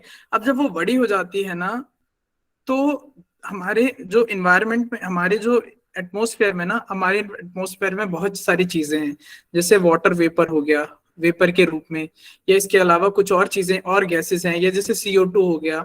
तो ये क्या काम करती हैं, ये शील्ड का काम करती हैं, शील्ड का। तो ये जो भी वापस जाने वाली वेवलेंथ है ना, उनको ट्रैप कर लेती है, उनको जाने नहीं देती। ठीक है। और अब जाने नहीं देंगी तो क्या होगा, ग्लोबल टेम्परेचर बढ़ जाएगा, है ना, टेम्परेचर बढ़ जाएगा। अब ऐसा ऐसा हीट चैम्बर बन जाएगा वो, जो अर्थ के जो, अब ये इसने क्या किया है, जो एटमॉस्फेयर ने किस चीज का काम किया, ये उसको जाने नहीं दे रहा है। ऐसा ग्रीन हाउस गैस का काम किया है ना, ग्रीन हाउस का काम किया है, यस और नो। ये जो जो ये वाटर वेपर, ये जो कार्बन डाइऑक्साइड, ये और जो गैसेस थी, वहां पर इन्होंने as a green house gas का काम किया है, जो कि जो हीट जो वापस जाने वाली जो थी हीट थी, उसको ट्रैप कर लिया है। क्योंकि जो आते टाइम तो छोटी छोटी होती है वेवलेंथ, तो ये ट्रैप नहीं कर पाती, और जैसे इनकी रिलीज होती है और एनर्जी रिलीज होती है और ये बड़ी वेवलेंथ में आती है, उनको ट्रैप कर लेती है। तो कार्बन डाइऑक्साइड यहाँ पर बहुत मेजर रोल प्ले कर रही है ऐसा ग्रीन हाउस गैस में। तो जितना ज्यादा कार्बन डाइऑक्साइड होगा, उतना ज्यादा ग्रीन हाउस गैस इफेक्ट देखने को मिलेगा आपको अर्थ में, जिसके कारण क्या होता है, जो यहाँ पे पोलर पोलर रीजन पे जो गैस वो कैप्स होती हैं, मतलब जो ग्लेशियर्स होते हैं, वो मेल्ट हो जाते हैं और ये ओशियन में आ जाते हैं। अब ओशियन में आने के कारण जो ओशियन का जो लेवल था वो राइज हो जाता है, समुद्र का जो लेवल है ना वो राइज हो जाता है। अब राइज होने के कारण जो जो तटीय इलाके हैं या जो आइलैंड वाली कंट्री है, वो डूबने लग जाती हैं।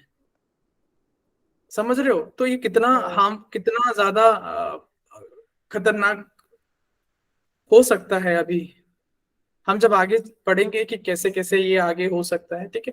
आई just wanted to let you understand how the green house gas things work. Clear हो गया ना? यस। ठीक है। Now it is emitted as a result of human activities such as burning of coal, oil and natural gases. ठीक है। उसके बाद आता है सल्फर डाइऑक्साइड। सल्फर डाइऑक्साइड क्या होता है? Now sulfur dioxide is a precursor to the acid rain along with the nitrogen के जो ऑक्साइड्स हैं। अब now acid rain क्या होता है? देखो, ऑलरेडी टोल्ड ना कि नाइट्रोजन का जो ऑक्साइड होता है और जो सल्फर का जो ऑक्साइड्स होता है, they are the major constituent of acid rain. Acid rain क्या होता है, सुना आपने? हाँ सर, सुना है। क्या होता है? वो नहीं, ये ना ध्यान नहीं है सर अभी उसके सर आप जब सोचो ना ऐसे पार्टिकल्स आ जाते हैं SO4 क्या रेन क्या में। क्या? सर जब रेन एसिडिक हो जाती है ना इनकी वजह से, हाँ, उसका जो तो जो वाटर, जो रेन वाटर होता है ना, उसका एसिडिक नेचर हो जाता है। Yes sir. ठीक और है। सर ज्यादातर और ये फैक्ट्री इलाकों में देखी जाती है ना कि आसपास। एग्जैक्टली हाँ, वो कैसे होता है, देखो देखो ध्यान से समझना। मान लो कि एक कोई ये फैक्ट्री है, ठीक है ना, और ये NO2 NO मतलब आई एम नॉट राइटिंग NO2 या NO1 या नाइट्रोजन का कोई भी ऑक्साइड्स हो और सल्फर का जो ऑक्साइड्स हो, अब ये रिलीज हो गया एनवायरनमेंट में, ठीक है। अब क्या होता है, जैसे इनके साथ वाटर मिलता है ना, वाटर मतलब जो पानी, जो रेन का वाटर होता है, तो ये जो ऑक्साइड्स है ना, ये बन जाता है HNO3, इसको बोलते हैं nitric acid. Nitric acid and जो SO का जो सल्फर का जो ऑक्साइड है ना, ये बन जाता है H2SO4 सल्फ्यूरिक एसिड। और ये दोनों खतरनाक एसिड हैं। खैर, क्योंकि ये वीक, मतलब क्योंकि ये क्या कहते हैं, इनमें कंसंट्रेशन मतलब ये दे आर नॉट स्ट्रॉन्ग, मतलब डाइल्यूटेड रूप में होते हैं, बट ये नुकसान बहुत करते हैं, एसिडिक रेन, जो फिर ये जो पानी में जो रेन के साथ ये वापस आ जाते हैं, और ये they cause the acidic rain, जिससे बहुत ही जान माल का नुकसान होता है।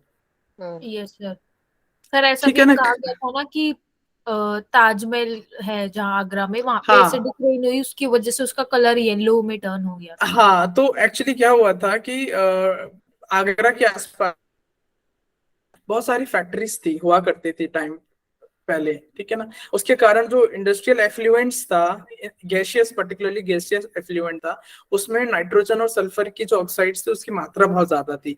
तो वो रेन के साथ ना वो नाइट्रिक ऑक्साइड और सल्फ्यूरिक ऑक्साइड बनाता था, और जैसे ताजमहल पे पड़ता था तो वो उसका कलर चेंज हो जाता था। मतलब इवेंचुअली टर्न्ड, बाद में वो ठीक करा के, और वहां का जितना भी पर्टिकुलर एरिया में, एक पर्टिकुलर रेडियस में, वहां से सारी इंडस्ट्रीज बंद कर दी गई थी। ठीक है। Now Yes, it sir. formed when the fuel, coal या oil containing sulfur is burned and metal smelting. आपका I have already told you जितना fossil fuels होता है ना, fossil fuel में fossil fuel is not बहुत प्योर नहीं होता, fossil fuel में बहुत कुछ होता है उसमें। अच्छा मैं एक चीज और बता दूं आपको, what is fossil fuel?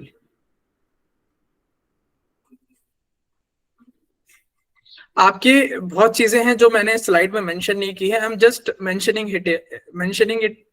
Mentioning them here only, ठीक है। बहुत सारे कॉन्सेप्ट इसी स्लाइड में कंप्लीट हो जाएंगे आपके। Now what is fossil fuel?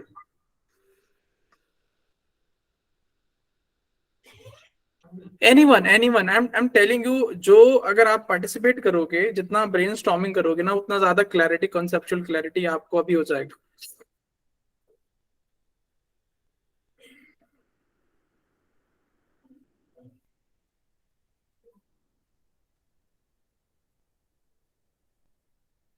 What is fossil fuel? Fossil क्या होता है सर फॉसिल तो वो होता है कि जो डेड एनिमल या प्लांट्स के ठीक है, मतलब सिंपल आई एम भाषा जस्ट में डेड छाप लिविंग और छाप डेड छोड़- ऑर्गेनिजम्स, ठीक है।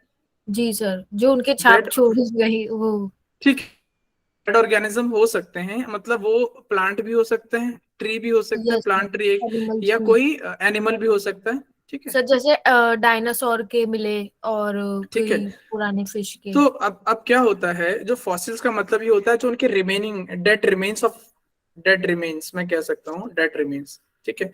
तो क्या हुआ था कि एक टाइम पे मतलब अगर हम जियोलॉजिकल स्केल देखें ना, मतलब कि बहुत कई लाख साल पहले कि कुछ ऐसी सिचुएशंस बनी कि बहुत सारे जो ऑर्गेनिजम्स थे, dead organism, they got buried, वो दब गए थे, ठीक है, अर्थ के नीचे। और क्योंकि उस टाइम की जो टेम्परेचर की और प्रेशर की कंडीशन थी वो बहुत ज्यादा थी, मतलब हाई टेम्परेचर था, हाई प्रेशर था, उसके कारण ये जो डेड ऑर्गेनिजम्स थे ना, ये एक तरीके से ये आज जब हम उनको निकालते हैं ना खुदाई में, तो कोई लिक्विड बन चुका है, कोई कोल बन चुका है, समझ रहे हो? तो जो भी आज हम डिराइव करते हैं, चाहे वो कोल हो, चाहे वो ये क्रूड ऑयल हो, इसी से पेट्रोल निकलता है, पेट्रोल हो गया, डीजल निकलता है, ठीक है, इसी से आपका वो क्या कह सकते हैं, मिनरल ऑयल निकलता है जो बच्चों के पहले लगाते थे, Johnson and Johnson baby mineral oil. या इसके अलावा जो वैसलीन आप लगाते हैं जिसको यस पेट्रोलियम सर, जेली बोलते हैं, पेट्रोलियम जेली। वो सब एक तरीके से यहीं से निकला है, इन्हीं फॉसिल फ्यूल से, ठीक है। अब क्योंकि हम अब क्योंकि लिविंग लिविंग मैटर से है ना, लिविंग, कोई भी लिविंग जो बॉडी होती सर है, कोल कैसे living- वहां से निकला? कोल कैसे? कोल इज कोल क्या, देखो क्या होता है, जैसे मान लो कि एक पेड़ है, ठीक है, अब ये पेड़ दब गया है हाई प्रेशर के कारण और हाई टेम्परेचर के कारण, तो ये कोल के ना ये, ठीक है, ये जला नहीं है, समझ रहे हो आप? ये जिस प्रेशर और टेम्परेचर के अंदर ये बिल्कुल पक चुका है, तो आज जब निकालते हैं ना तो ये कोल के रूप में निकलता है, समझ रहे हो? मतलब वो हाई प्रेशर और टेम्परेचर के अंदर वो, उसके अंदर उसकी एनर्जी वो हो गई है, उस टाइम की जो तो कार्बन सर जो कोल एनर्जी थी। माइंस, ये तो ट्री वाला कोल हुआ ना सर, और वो जो कोल माइन में जो कोल रहता। See I am saying living matter, I am just citing example of tree, ठीक है ना। अच्छा। तो जो भी डेड रिमेन्स थे ना लिविंग ऑर्गेनिज्म के, वो डायनासोर भी हो सकता था, या पुराने कोई जानवर हो सकते थे, कोई ट्रीज हो सकता था, फॉरेस्ट हो सकते थे, वो सब दब के नीचे चले गए थे। और आज जब निकलते हैं ना तो कुछ लिक्विड हो जाता है, लिक्विड मतलब कुछ क्रूड ऑयल जिसको बोलते हैं, ठीक है। क्रूड ऑयल को रिफाइन करके हम डिफरेंट डिफरेंट स्टेजेस पे डिफरेंट डिफरेंट केमिकल निकाल सकते हैं, petrol, diesel, air turbine fuel, जितने भी, उन सबको फॉसिल फ्यूल बोला जाता है।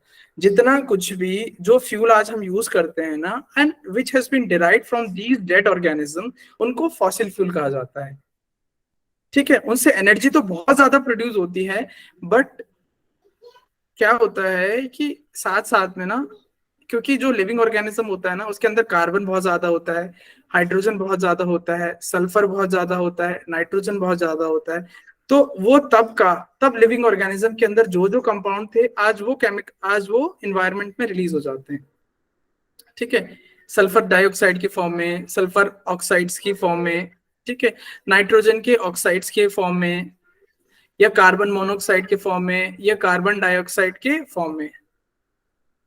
समझ रहे हो आप? क्लियर है क्या? Is it clear? ठीक है ना? तो आप सिर्फ एक लॉजिकली आप ये सोचना, जहां बात होगी तो वहां पे तो आप ये निकलेंगे ही निकलेंगे, ये निकलेंगे ही निकलेंगे, ये सारे chemical, sorry gases, pollutants. Okay, now carbon, ये सल्फर डाइऑक्साइड हो गया, acid rain form when the fuel containing sulphur is burn and metal smelting. Okay, अगला आता है chlorofluorocarbon. Now chlorofluorocarbon is a major constituent for causing ozone depletion. Now क्या होता है, again एक और concept, ozone depletion. I have told you कि ozone कहां पर रहती है नेचुरली? स्ट्रेटोस्फेयर के ऊपर, ठीक है, स्ट्रेटोस्फेयर के नेचुरल, ठीक है। अब क्या होता है कि जैसे जो क्लोरोफ्लोरोकार्बन होते हैं, अब ये कौन से कंपाउंड होते हैं? आई हैव टोल्ड यू ना, ये हैलाइड्स होते हैं हेलोजन के, क्लोरीन है ना, जिसमें क्लोरीन का, अब क्लोरीन क्या होता है ना, chlorine act as a free radical, एक फ्री रेडिकल के फॉर्म में रहता है। जैसे, खैर I am not going to chemistry detail में नहीं जाना चाह रहा हूं। तो ये क्या होता है क्लोरोफ्लोरोकार्बन का, ये ग्रेजुअली ये इकट्ठा होता रहता है, मतलब जैसे एनवायरनमेंट में इकट्ठा होता रहता है ये, ठीक है, गैस के रूप में। अब क्या होता है ना कि जो हमारा जो जो पृथ्वी का जो शेप है ना, वो अगर आप देखोगे ना, जो एटमोस्फेयर है, let's say this is earth. अब आप ये देखोगे ना, ये मैं आई एम ड्राइंग एटमोस्फेयर, तो एटमोस्फेयर का जो डिस्टेंस है ना इक्वेटर से, मतलब पृथ्वी के सेंटर से एटमोस्फेयर ज्यादा ऊपर है, और पोल पे एटमोस्फेयर कम है, क्योंकि ठंडे इलाकों में ना, अगर आप ये देखो, अगर हम जहां पर हैं अभी इक्वेटर के आसपास है, तो जो मेरे ऊपर जो एटमोस्फेयर होगा ना, वो बहुत ज्यादा होगा, उसकी जो लेंथ होगी। और जो पोलर रीजन पे होंगे, जैसे नॉर्वे हो गया, या नीचे ऑस्ट्रेलिया के आसपास अंटार्कटिका, तो वहां पे जो जो एटमोस्फेयर होगा वो कम होगा, छोटी लेयर होगी वहां पे। तो ये जितने भी गैसेस होते हैं ना, ये हार्मफुल, ये रोल होके यहाँ पहुंच जाते हैं इस रीजन में, पोलर रीजन में, ठीक है। अब वहां पर ये रिएक्शन करते हैं and they deplete the ozone layer, इसीलिए जो होल मिलते हैं ना ओजोन लेयर पे, वो पोलर रीजन पे मिलते हैं। जैसे अभी सबसे बड़ा होल अंटार्कटिक के ऊपर जो एटमोस्फेयर है ना, वहां पर सबसे बड़ा होल है अभी ओजोन का, ठीक है। और उसका जो मेन कारण होता है वो ये वाली गैसेस होती हैं, क्लोरोफ्लोरोकार्बन, हाइड्रोफ्लोरोकार्बन, या कार्बन, ये सल्फर हेक्साफ्लोराइड, ऐसे करके जो होती हैं, ठीक है ना? क्लियर हो गया? Yes sir. ठीक है। और ये क्यों यूज करते हैं हम? इसका ना इंडस्ट्रियल पर्पस है, क्योंकि इंडस्ट्री में जो फ्रिज हो गया, एसी हो गया, इनके बनने में ना, इनकी मैन्युफैक्चरिंग में हम ये यूज करते हैं क्लोरोफ्लोरोकार्बन को। सर कूलिंग के लिए ना, बेसिकली कूलिंग के लिए होता है। ये बहुत खतरनाक थी। अगर हम जब हम इंटरनेशनल एग्रीमेंट वगैरह पढ़ेंगे ना बाद में, तो उसमें क्या था, क्योंकि ये मोर हार्मफुल थी, तो ये इमीडिएटली बैन हो गई थी। इसके बाद हमने हाइड्रोफ्लोरोकार्बन, अभी हम प्रेजेंटली हाइड्रोफ्लोरोकार्बन यूज करते हैं।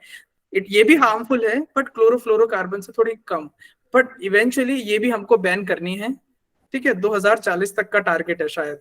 सर मतलब जो अभी जो एसी में और फ्रिज में आ रही है वो उसमें हाँ, it is not CFC, it is hydrofluorocarbon, या उसके जो और डेरिवेटिव्स हैं जो लोअर हार्मफुल गैसेस हैं, ठीक है। तो मतलब सर जो एसी से जो पानी निकलता है, it's because of that only?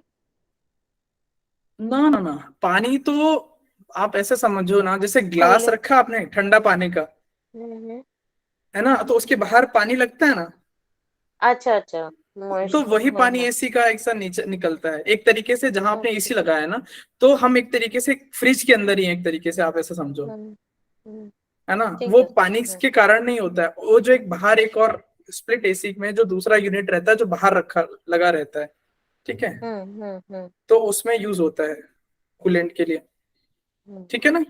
Okay, Yes. then comes this lead. Then comes this, है ना? Then comes this lead. Lead कहाँ मिलता है और क्या करता है? It causes the learning disabilities in children, toxic to liver, kidney and blood forming organs. ठीक है? It is present in petrol, diesel, lead batteries, paint, hair dye and products. वहां पे भी lead as a pollutant का काम कर रहा है. Sir, ठीक it है? is in Maggie also. Maggi इसीलिए बीच में बैन हो गई थी. Yes, sir. मतलब ऐसा कंपनी का अपना क्लेम करती है कि नहीं था, बट कुछ को मिला. ठीक है, कुछ कुछ होता है तो इसलिए. बट आप ये पेंसिल समझ में लो भी कि लेड होता है ना, pencil.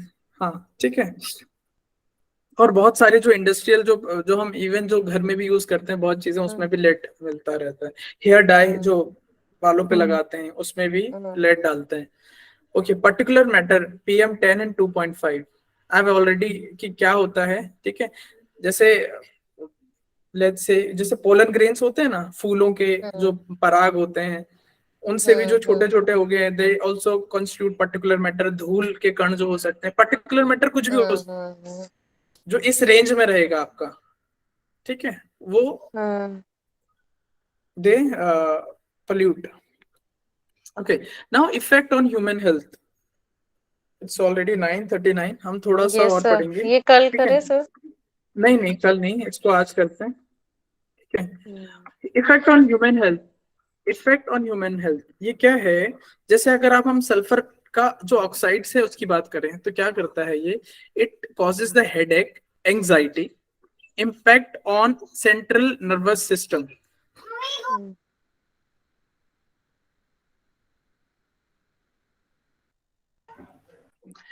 It impacts the central nervous system. ठीक है, and this is PM particular matter. ठीक है, दो चीजें हो गई, एक सल्फर हो गया जिसने हेडेक और एंजाइटी, एंड पर्टिकुलर मैटर ने सेंट्रल नर्वस सिस्टम को इम्पैक्ट किया.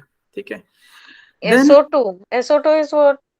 Sulphur dioxide. Oxide. ठीक है, then comes this ozone particular matter, ozone nitrogen dioxide and BAP is for I'm forgetting name. ठीक है, मैं आपको बताता हूँ. तो ये क्या करते हैं? This causes irritation of eyes, nose and throat, breathing problem. ठीक है, जहां जहां भी ये होंगे. ठीक है, उसके बाद आता है ये वाला पार्ट, लंग्स वाला. ठीक है, यहाँ पर क्या करते हैं? ये इरिटेट करते हैं, इन्फ्लेमेशन कॉज करते हैं, इन्फेक्शन. ठीक है, bronchitis, asthma and reduced lung function. This is NO2. Chronic obstructive pulmonary disease, इसको बोलते हैं COPD, chronic obstructive pulmonary disease, सांस लेने में दिक्कत. This is PAM. And this again lung cancer particular matter in BAP. It depends upon कि कितने severity से पॉल्यूटेंट इफेक्ट कर रहा है. ठीक है ना. अब क्या होता है कि जैसे कि हम मान लो एक्सपोजर हुए, किसी भी पॉल्यूटेंट में एक्सपोजर हुए. ठीक है, जैसे कि आप यही ले सकते हो पर्टिकुलर मैटर. तो इट मे बी पॉसिबल कि एक बार में कुछ नहीं हुआ, 2 बार में कुछ नहीं हुआ, बट अगर हम परसिस्टेंट एक्सपोजर होगा ना, तो ग्रेजुअली जो बॉडी का जो फंक्शन होंगे ना, वो डिटेरियोरेट होना शुरू हो जाएगा. ठीक है ना.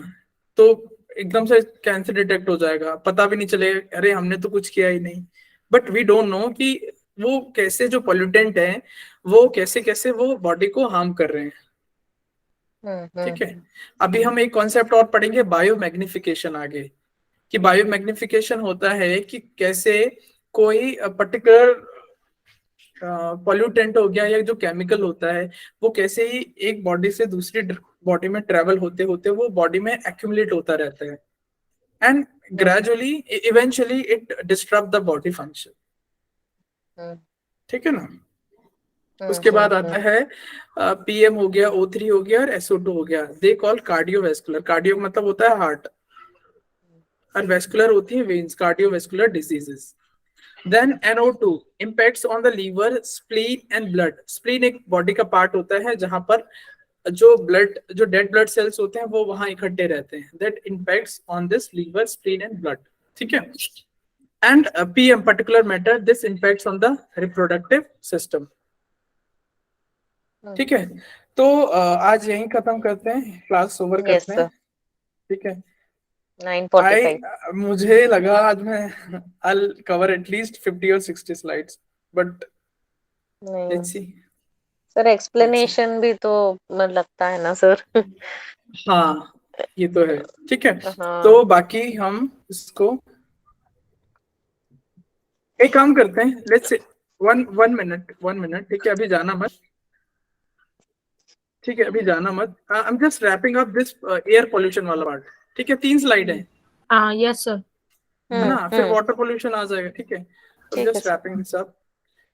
पॉल्यूशन का इफेक्ट प्लांट पे, तो प्लांट पे क्या इफेक्ट देखने को मिलता है? सी, अगर आप देखेंगे ना, जो प्लांट में, मैं ज्यादा डीप नहीं जाना चाह रहा हूँ, ये प्लांट है। प्लांट के आपको पता है ये पोर्स होते हैं जिनको स्टोमाटा यस बोलते सर, हैं, यस यस सर, जिनके थ्रू वो ऑक्सीजन और ऑक्सीजन CO2 या अदर गैसेस को एक्सचेंज करते हैं। Yes yes sir. ठीक है, तो कोई भी पॉल्यूटेंट होते हैं ना, वो स्टोमाटा के थ्रू ही एंटर करते हैं।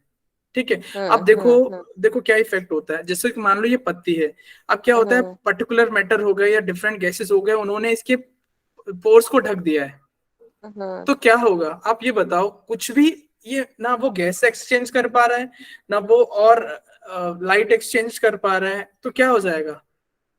आप इसका हाल देखो क्या हो जाएगा। तो it destroy chlorophyll and affect photosynthesis, yes or no? Yes sir. ठीक है, और उसके जो क्यूटिकल्स होंगे, क्यूटिकल्स होते हैं, जैसे ये हो गया, जैसे आपने देखा होगा ऐसे करके होते हैं प्लांट पे, है ना?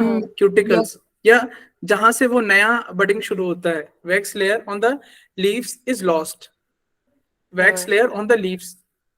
ठीक है, नेक्रोसिस, नेक्रोसिस का मतलब होता है मर जाना। ठीक है, डैमेज टू द लीफ के स्ट्रक्चर को पूरा डिस्टर्ब कर देता है। क्लोरोसिस का मतलब होता है क्लोरोफिल का रिडक्शन या खत्म हो जाना, क्लोरोसिस। एब्सिशन, एब्सिशन का मतलब होता है टूट के गिर जाना वहां से लीफ का। ठीक है, एब्सिशन। एपिनेस्टी का मतलब होता है ये, जहां पे वो डाउनवर्ड कर्लिंग शुरू हो जाती है लीफ की। Death of the plant, this are the effect of pollutants on the plant. ठीक है, क्लियर हो गया? Yes sir. Yes sir.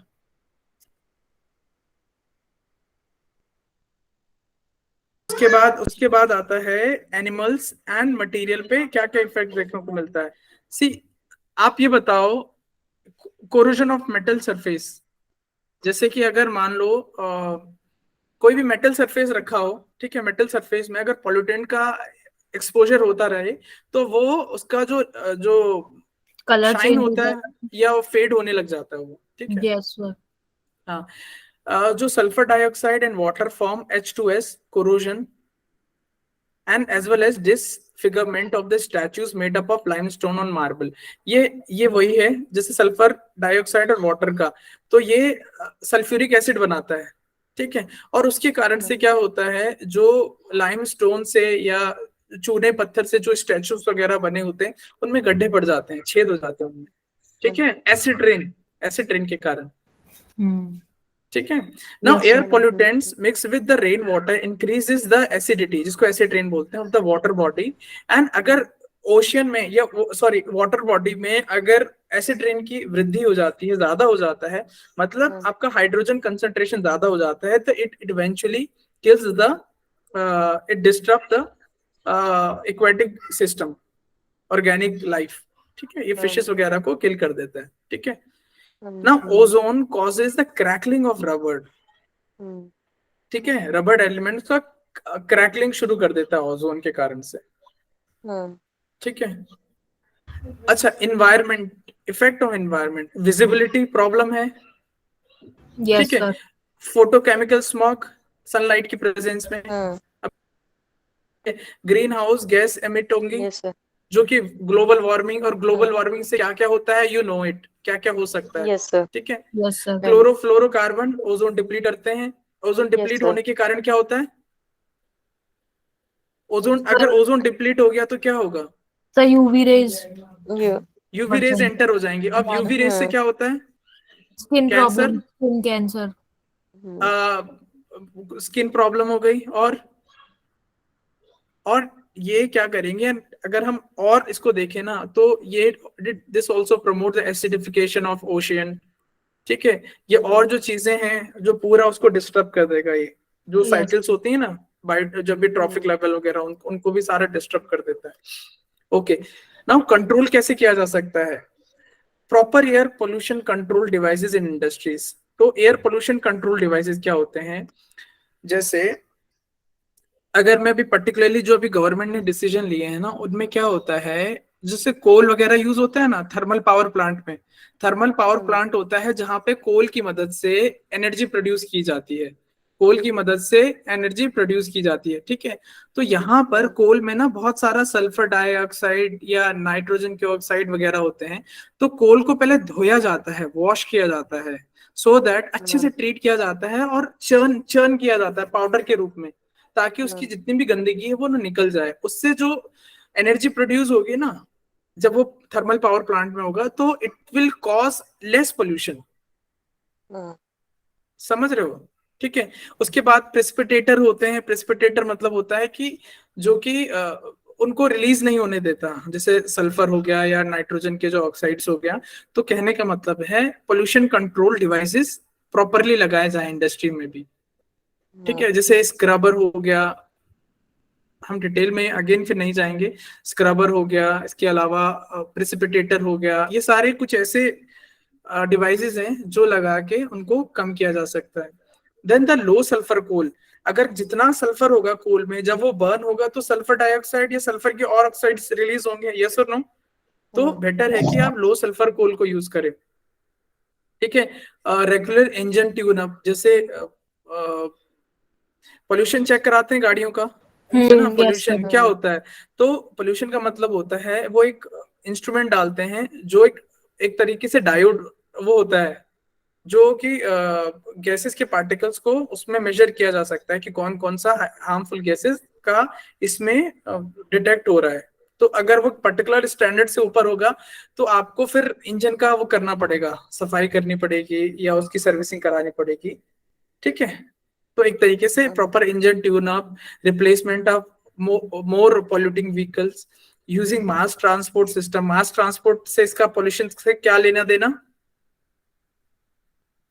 जब मास ट्रांसपोर्ट होगा तो अपना पर्सनल व्हीकल, जैसे क्या कर रहे हैं, जैसे कि आप सिंपल से एक सोचो कि एक गाड़ी है, एक गाड़ी में ट्रांसपोर्ट है ना, एक गाड़ी में 5 सीटें हैं, अब एक बंदा चला रहा है इसको, तो बाकी तुम 4 लोगों का सीट रोड खाली वो कर रहे हो, तो ट्रांसपोर्ट का भी प्रॉब्लम होगा। और 5 लोगों की सीट तुम खाली लेके और बाकी 4 लोगों का जो पोल्यूशन तुम फैला रहे हो, और मास ट्रांसपोर्ट में अगर जाओगे तो ये सारा बचेगा फिर, ठीक है। Yes sir.